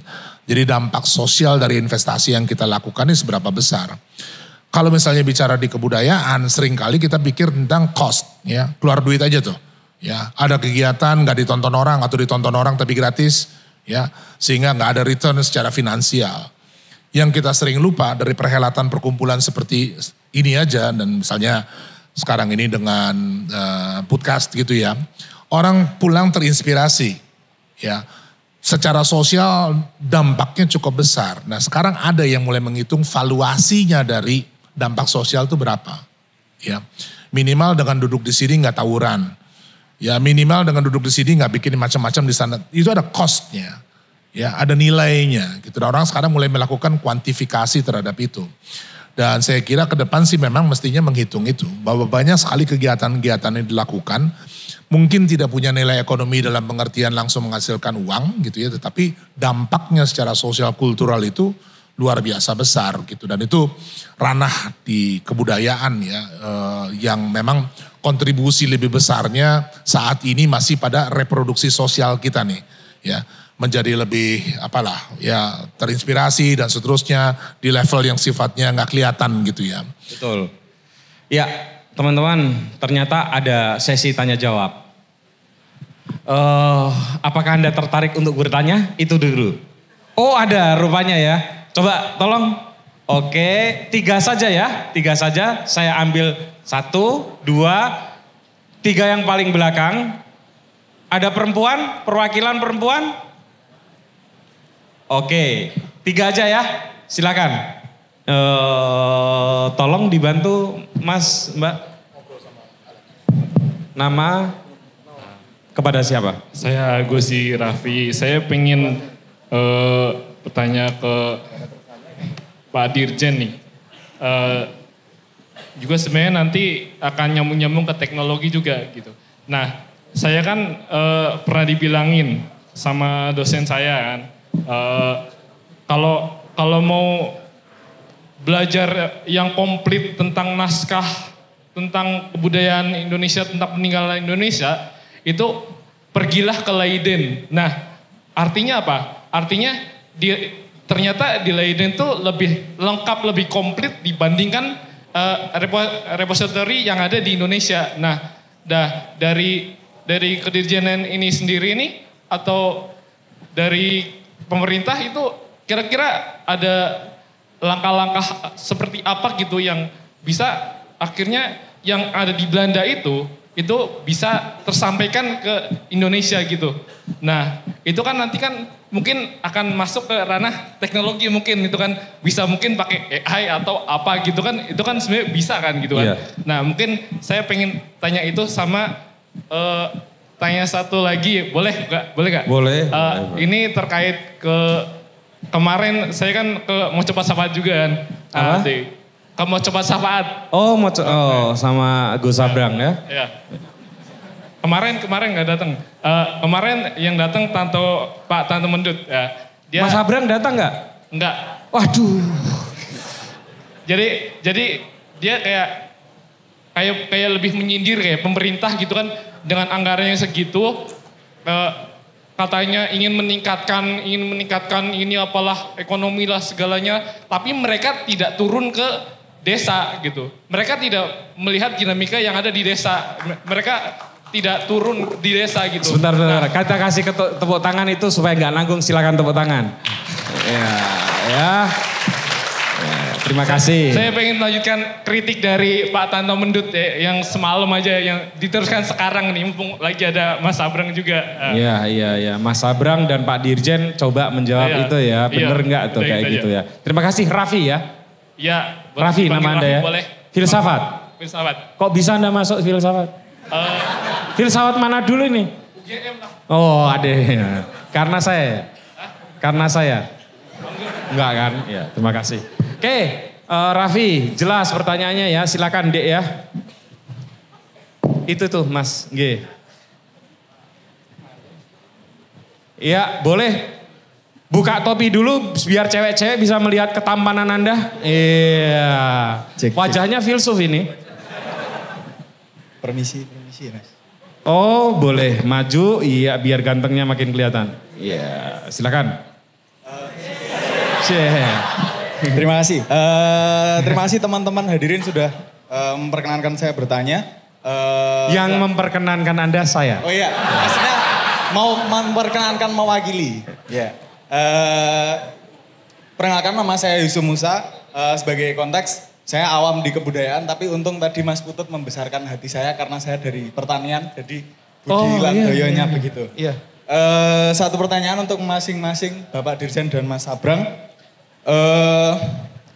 Saya 26 tahun, agak krusial tapi ternyata kok masih nganggur gitu. Tapi setidaknya 2 tahun ke belakang saya banyak terlibat di penelitian yang terkait dengan traditional ecological knowledge. Jadi bagaimana traditional ecological knowledge. Jadi pengetahuan-pengetahuan ekologis yang secara tradisional banyak di pedesaan, banyak bentuknya bagaimana policy dan juga kolaborasi antar pemerintahan.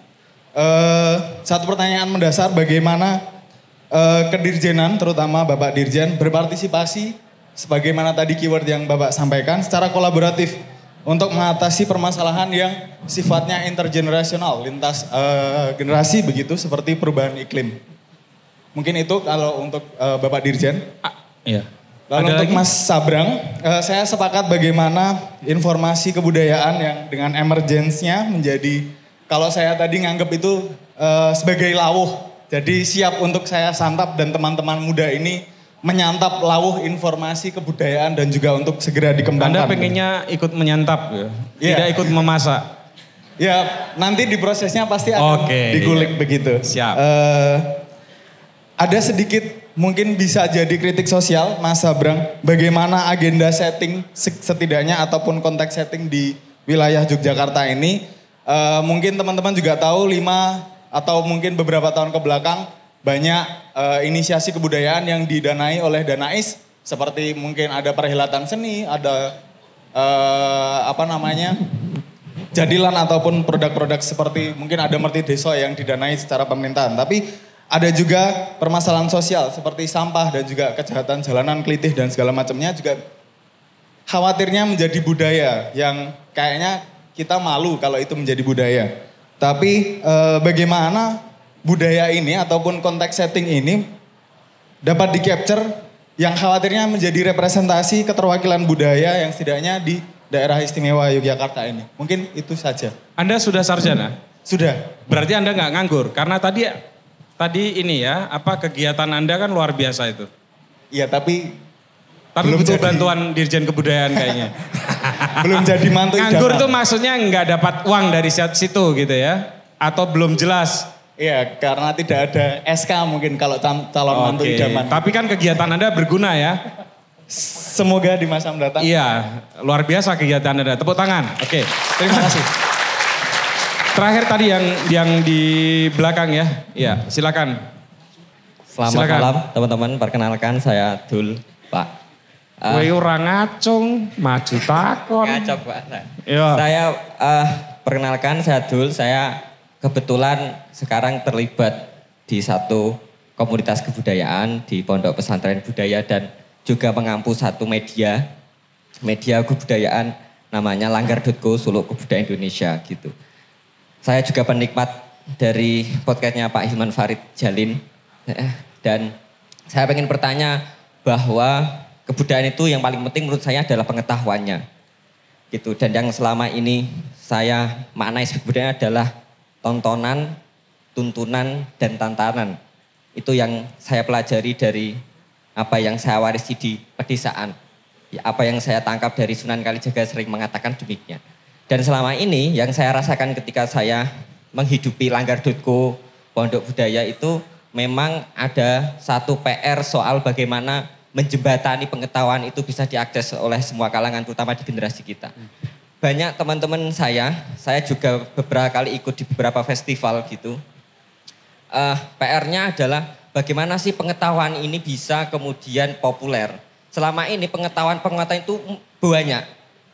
Di riset-riset, di kampus-kampus, tapi tidak pernah accessible, tidak mampu kemudian bisa dinikmati oleh generasi kita, mungkin penikmat mojok.co gitu. Sehingga kemudian pengetahuan itu membeku, pengetahuan itu tidak kemudian aktual, nggak teraktivasi. Dan pada akhirnya pengetahuan yang banyak, apalagi setelah ada pemajuan, undang-undang pemajuan kebudayaan dengan dana Indonesianya itu, pengetahuan itu kemudian hanya dinikmati oleh semua kalangan. Itu yang pertama. Yang kedua, pertanyaan saya adalah, kalau kita ngomongin kebudayaan adalah segala aspek yang ada di kehidupan kita sehari-hari, Mas Putu tadi udah mengatakan pertanian, ekonomi. Saya pengen tanya, apakah kebijakan negara kita ketika kemudian mengambil keputusan-keputusan strategis, Pak Presiden misal gitu, juga ngajak rembuk bertanya Pak Dirjen Kebudayaan sebagai sebuah variabel dalam menentukan kebijakan-kebijakan yang kemudian menentukan hajat hidup orang banyak. Dua pertanyaan saya pikir penting. Matur suwun. Assalamualaikum warahmatullahi wabarakatuh. Makasih Dul. Terakhir ya tadi ya. Mohon maaf ya saya batasi ya karena Anda harus menikmati musik juga kan? Iya. Silakan. Cek. Selamat malam teman-teman semua. Terima kasih Mas Putut. Iya silakan. Perkenalkan saya Kukuh dari Kalasan. Pertanyaan kepada... Sorry siapa nama? Kukuh. Putut. Ya. Oh ya. Kukuh Mas Putut. Kukuh. Yes. Kukuh dari Kalasan. Izin bertanya kepada Pak Hilman Farid. Kemarin saya pernah, belum lama saya bertemu dengan Pak Henry Thomas Simarmata. Membahas mengenai repatriasi. Dan ini merupakan salah satu penyelamatan dari objek budaya dan juga diterima dalam Undang-Undang Pemajuan Kebudayaan. Pertanyaannya adalah, setelah merepatriasi benda-benda yang ada di luar negeri itu, saya juga melihat mengenai komentar-komentar masyarakat mengenai upaya repatriasi ini. Ada yang pro, ada yang kontra. Pronya adalah dan benda-benda ini sudah kembali ke Indonesia. Kontranya adalah apakah bisa Indonesia untuk menyimpan dengan baik. Mengingat setelah repatriasi kemarin itu Museum Nasional juga ada suatu insiden juga. Nah itu menurut jenengan seberapa siap masyarakat Indonesia untuk menerima kembali dan juga menyimpan dan upaya-upaya yang lainnya yang diteruskan seperti itu. Nah yang kedua adalah karena tadi Pak Hilman Farid membahas mengenai Borobudur dan mungkin ini menjadi kemarin sedang naik daun mengenai pemasangan satra itu sendiri. Menurut Pak Hilman Farid itu bagaimana? Atau gitu aja. Terima kasih. Ya. Oke, tepuk tangan untuk semua penanya. Ini Pak Dirjen kalau kita buka semua orang nanya ini khas Jogja ini. Jadi dan saya kira pertanyaannya luar biasa ya. Jadi Anda boleh menjawabnya langsung saja jadi satu untuk setiap penanya supaya enak ngobrolnya. Lalu setelah itu Mas Sabrang, silakan. Terutama tadi ada pertanyaan juga tentang Undang-Undang Pemajuan Budaya ya. Terima kasih ya. Ini pertama mungkin yang soal sumber banyak di Leiden. Saya kira ini udah waktunya juga ya kita membongkar mitos ini. Ya. Mengapa saya sebut mitos? Ya. Saya konkret ya, berdasarkan satu pengalaman datang ke museum yang ada di sana, ya, untuk mencari koleksi rekaman suara yang dibuat oleh seseorang yang namanya Jaap Kunst. Dia mengumpulkan bunyi-bunyian dari seluruh Nusantara pada tahun 30-an. Bentuknya itu bukan pita tetapi lilin. Ya. Lilin? Ya, lilin itu yang nantinya bisa ada alatnya, sekarang udah gak ada alatnya. Yang bisa kemudian dibunyikan. Jadi rekamannya dalam bentuk itu. Nah kemudian kita tanya ke si museum, oh gak ada di sini, itu hanya ada di dia jelaskan dengan panjang lebar dan segala macam gitu. Oke, kita terima aja. Terus kemudian diajak masuk ke gudangnya. Nah kebetulan staf di Museum Nasional yang mengurus koleksi Jaap Kunst itu mengenali kotak-kotaknya tempat penyimpanan itu. Kemudian dia lihat gitu, lah ini kotaknya sama nih seperti yang di Museum Nasional gitu.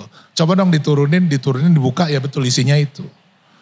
Jadi orang di sana juga nggak tahu koleksinya apa. Ya. Tapi ada koleksinya. Ada koleksinya. Cuma jadi mereka nggak tahu. Mereka nggak tahu apa yang mereka punya juga. Okay. Sama halnya seperti di sini kita punya 200.000 item di Museum Nasional, ya nggak semua item yang ada di Museum Nasional terdata dengan baik karena asalnya warisan dari masa lalu yang juga tidak melakukan pencatatan gitu. Jadi problem besar dari dunia permuseuman, koleksi dan segala macam itu lagi-lagi adalah pencatatan. Ya. Kita bahkan sekarang ini kebetulan saya harus ke Belanda gitu untuk menandatangani perjanjian soal repatriasi koleksi, nanti saya akan nyambung ke sana. Ya. Dan sekarang ini menjadi isu penting ya tadi ya, apakah mungkin dikembalikan? Sering sekali saya setelah pengembalian yang pertama kita mengembalikan ratusan item dari dari Belanda ke Indonesia. Sekarang masuk ke gelombang kedua. Sekarang mulai banyak permintaan, apakah nggak bisa mengembalikan naskah, apakah nggak bisa mengembalikan ini. Dan salah satu inovasi yang dibuat, lagi-lagi ada urusannya dengan teknologi, adalah digital repatriation. Jadi repatriasinya digital. Karena yang penting apanya sih? Gitu ya. Yang penting kan adalah informasi yang terkandung di dalam objek itu. Ya mungkin objeknya sendiri punya nilai yang sifatnya spiritual atau simbolik untuk masyarakatnya. Itu oke, ya, kita mesti akui. Gitu. Tapi sebetulnya kalau mau mengejar itu tadi ya akses kepada koleksi, maka repatriasi yang melalui cara-cara digital tuh jauh lebih efektif. Kita lakukan juga dengan museum di Inggris, dengan perpustakaan di Inggris. Mereka banyak melakukan digitalisasi dari naskah-naskah yang mereka miliki dan kemudian untuk di-share kepada publik gitu. Ya itu jauh saya kira lebih efektif, cepat, murah dan seterusnya gitu ya ketimbang harus melakukan pengembalian fisik gitu. Nah tentu pengembalian fisik tadi ya untuk koleksi-koleksi yang memang memiliki nilai yang sifatnya simbolik buat kita, maka aslinya ada di sini. Misalnya kayak naskah-naskah catatan dari Badan Penyelidik Usaha Persiapan Kemerdekaan BPUPK yang asli masih ada di sana. Ketika Jogja diduduki oleh Belanda waktu itu, naskah-naskah ini semua ikut ke sana. Namanya Jogja Documenten sekarang gitu ya. Belum kembali. Itu mungkin kalau dari segi isi kita bisa bikin digitalisasinya selesai. Tapi untuk kita pasti punya nilai simbolik gitu ya. Bahwa inilah landasan berdirinya Republik, catatan-catatan tangan dari Pringgodikdo dan segala macam ini ada di sana. Dan kita tentu sangat ingin itu kembali ya. Jadi itu isu repatriasi. Apakah kita siap menyimpan? Ya, kalau misalnya sekarang insiden kebakaran menjadi ukuran ketidaksiapan gitu, Notre Dame di Prancis terbakar, ya, museum di Brazil habis bukan hanya bagian terkecilnya gitu ya. Jadi insiden seperti itu terjadi di mana di seluruh dunia gitu. Persoalannya mungkin sekarang ini adalah seberapa siap kita menginvestasi infrastruktur dan segala macamnya. Dan pelajarannya sangat berharga ya insiden itu. Dan kita, ini berita baiknya tanggal 11 dia akan dibuka kembali buat publik gitu ya. Jadi silakan kalau pas lewat Jakarta setelah 11 Oktober udah bisa mengakses Museum Nasional kembali gitu. Tentu kalau saya sih betul-betul lihat teman-teman yang mengerjakan upaya untuk memulihkan Museum Nasional itu luar biasa gitu. Dari segi kecepatan ya, itu buat saya bukan karena saya pimpinannya gitu, tapi betul-betul memuji apa yang dilakukan oleh teman-teman.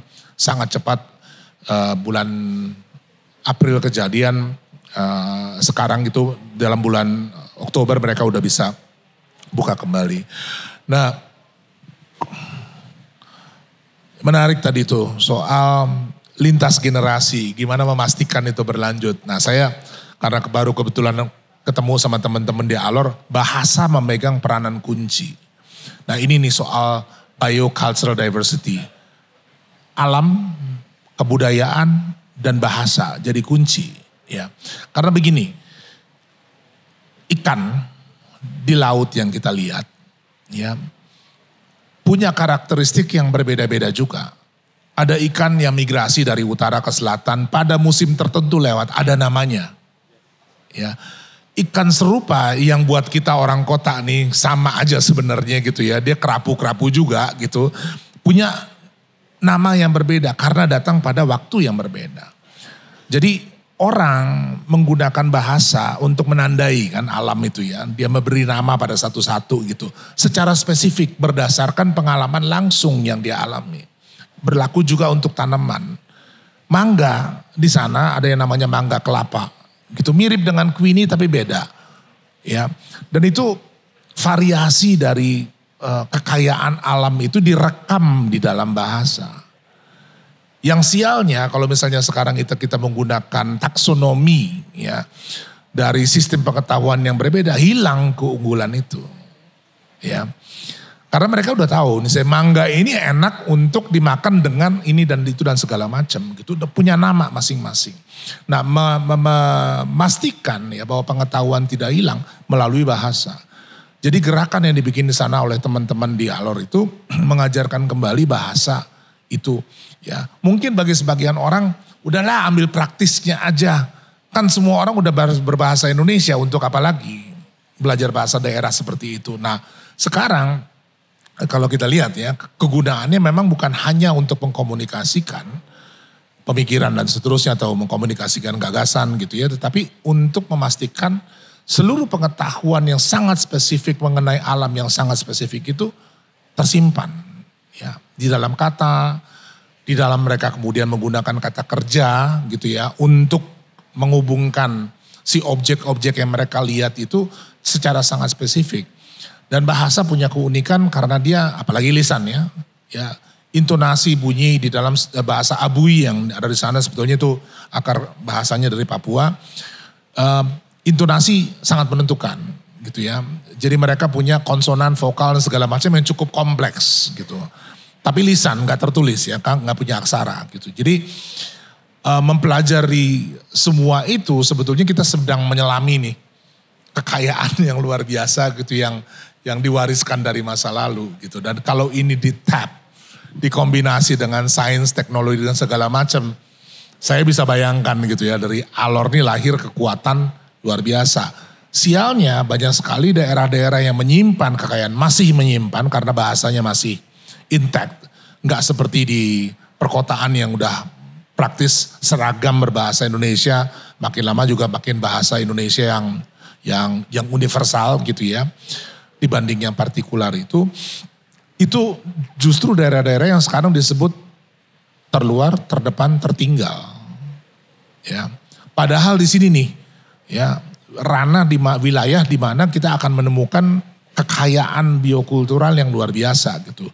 Nah ini mungkin kembali ke teman-teman kali ya, yang senang jalan-jalan, senang traveling dan segala macam, coba deh ya masuk ke daerah-daerah itu, coba mulai mengapresiasi ya kekayaan yang luar biasa dan siapa tahu itu akan bisa jadi basis buat kegiatan-kegiatan ya termasuk untuk penghidupan gitu. Terakhir mungkin tadi soal bagaimana sih ke anak muda, tadi ya ada pertanyaan Dan ini pertanyaan yang bolak-balik muncul gitu. Kata kuncinya buat saya relevansi. Untuk apa sih mempelajari soal kekayaan budaya yang baru saya ngomong gitu ya. Kalau dia tidak relevan. Dan relevansi ini hanya bisa datang dari kita kan gitu. Ya. Nah misalnya sekarang aduh pusing lah mikir-mikirin kekayaan budaya dan segala macam. Gue bagaimana cari makan aja. Nah bisa gak sekarang ini cari makan dari kekayaan biokultural yang kita miliki? Sangat mungkin. Ya. Jadi relevansi ini kan kadang-kadang membuat kita menihilkan gitu ya. Udahlah pokoknya gue cari yang gampang. Ya, itu juga gak susah. Kekayaan biokultural diakses. Dia ada di depan kita.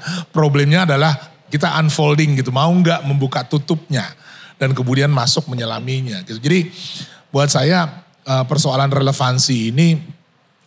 Saya juga gak setuju misalnya sekarang ini ada kecenderungan untuk membuat itu menjadi pop.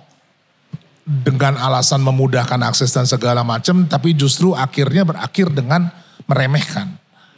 Ya, dan meremehkan kecerdasan kita semua gitu yang punya pengetahuan potensi luar biasa, tapi dikasih suap, udahlah lu TikTok aja lah, jangan mikir panjang-panjang gitu ya, jangan mikir rumit-rumit gitu ya. Cukuplah bermedsos ria dan seterusnya gitu. Dan ini bukan gak ada desain gitu ya. Dan itu saya kira mengaktifkan kembali ya keinginan untuk tahu lebih banyak itu luar biasa penting dan jadi kunci ya untuk pemajuan kebudayaan gitu. Oke, tentang undang-undang pemajuan kebudayaan mungkin sedikit tadi. Ya jadi kira-kira bagaimana jalannya kebudayaan di Indonesia ini, terutama setelah kemunculan undang-undang pemajuan kebudayaan. Yang dilakukan oleh Undang-Undang Pemajuan Kebudayaan adalah memberi bentuk pada ranah kebudayaan yang begitu tidak berbentuk, amorphous. Ya, karena kalau kita bicara kebudayaan, kita pakai definisinya Pak Kunchoro-Ningrat misalnya kan, keseluruhan cara hidup, lagi mana ngurusnya itu. Dan waktu itu debat yang sangat panjang tentang undang-undang itu justru mengenai ini. Ya, pertama kali ide itu muncul 1982, baru selesai 2017. Kenapa? Karena orang sibuk berdebat apa yang disebut kebudayaan.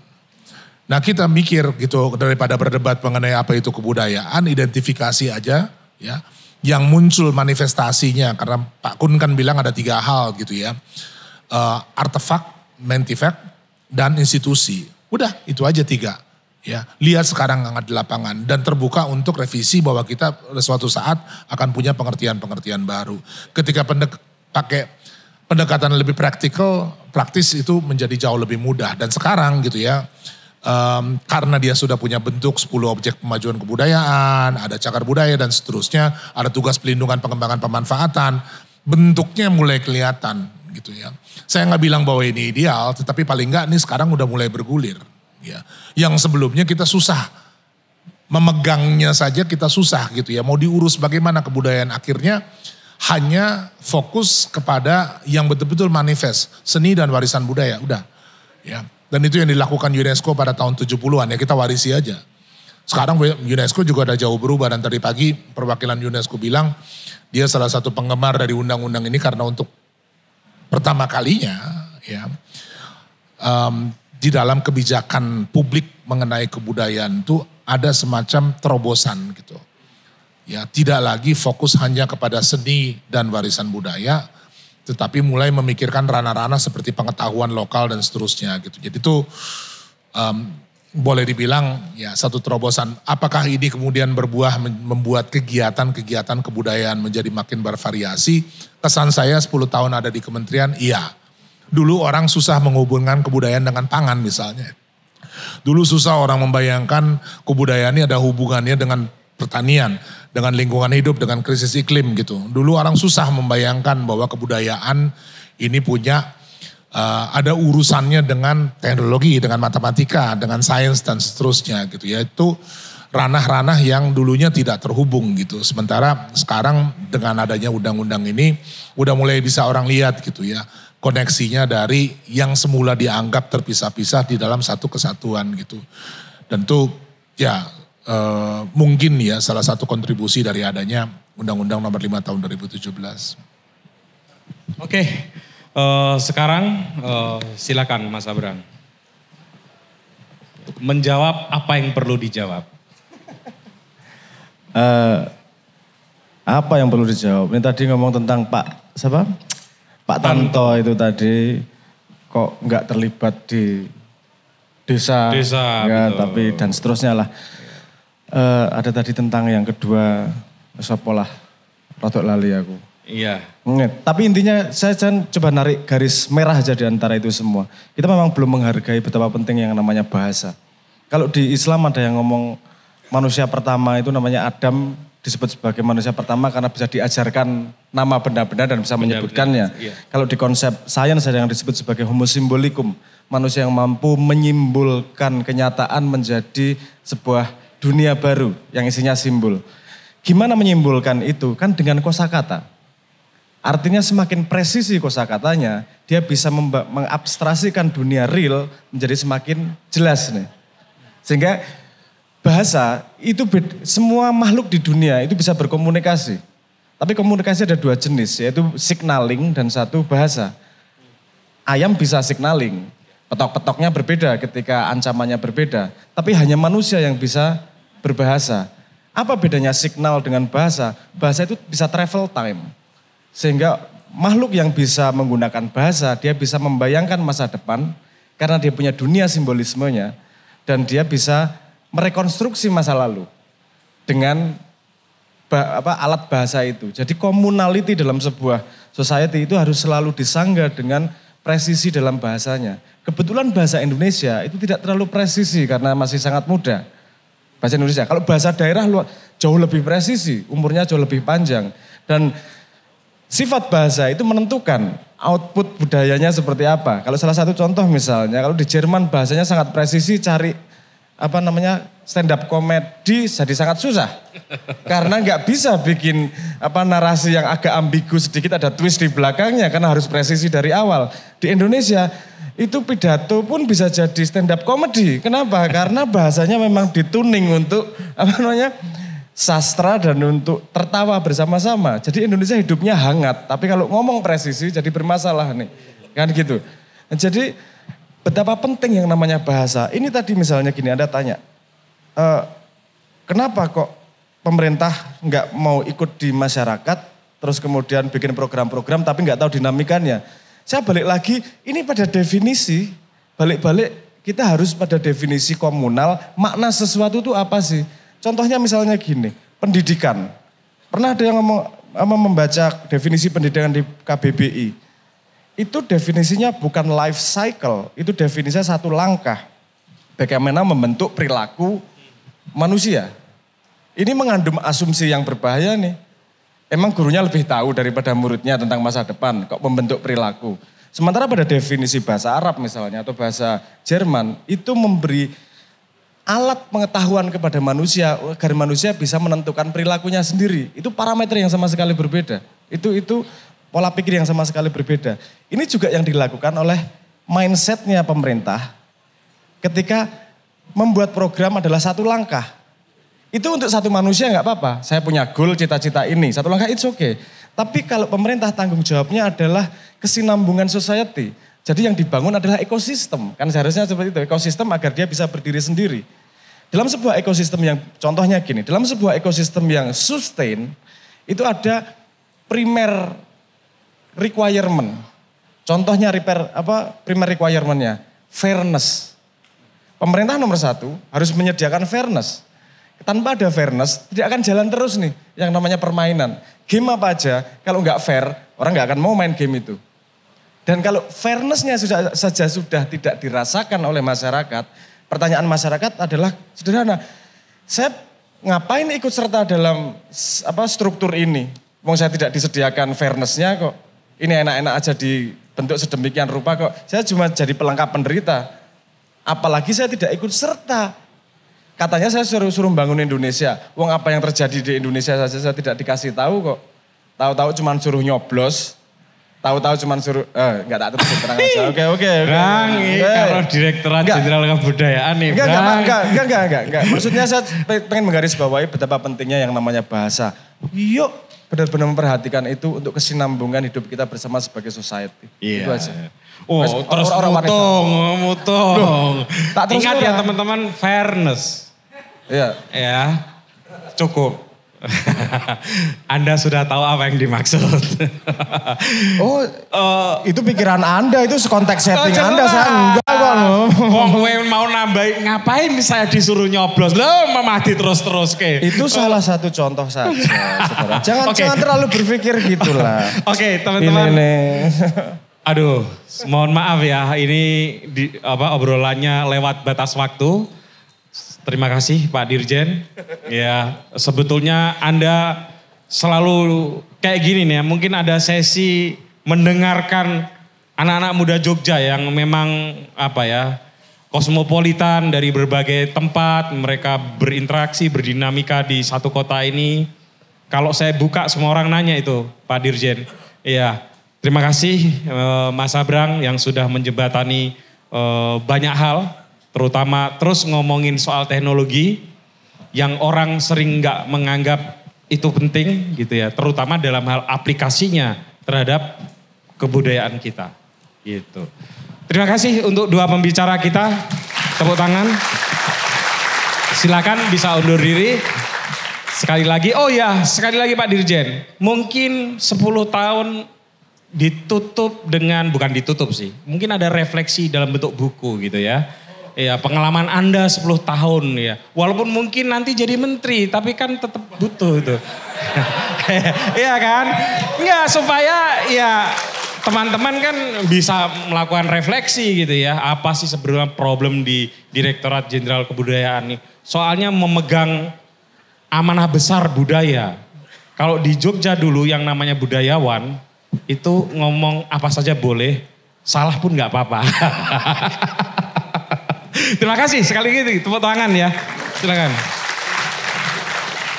Teman-teman, senang sekali ya saya memandu acara ini atas kekhusukan Anda, kedatangan Anda. Semoga ini semua berguna dan saya kembalikan kepada Mas MC yang lucu.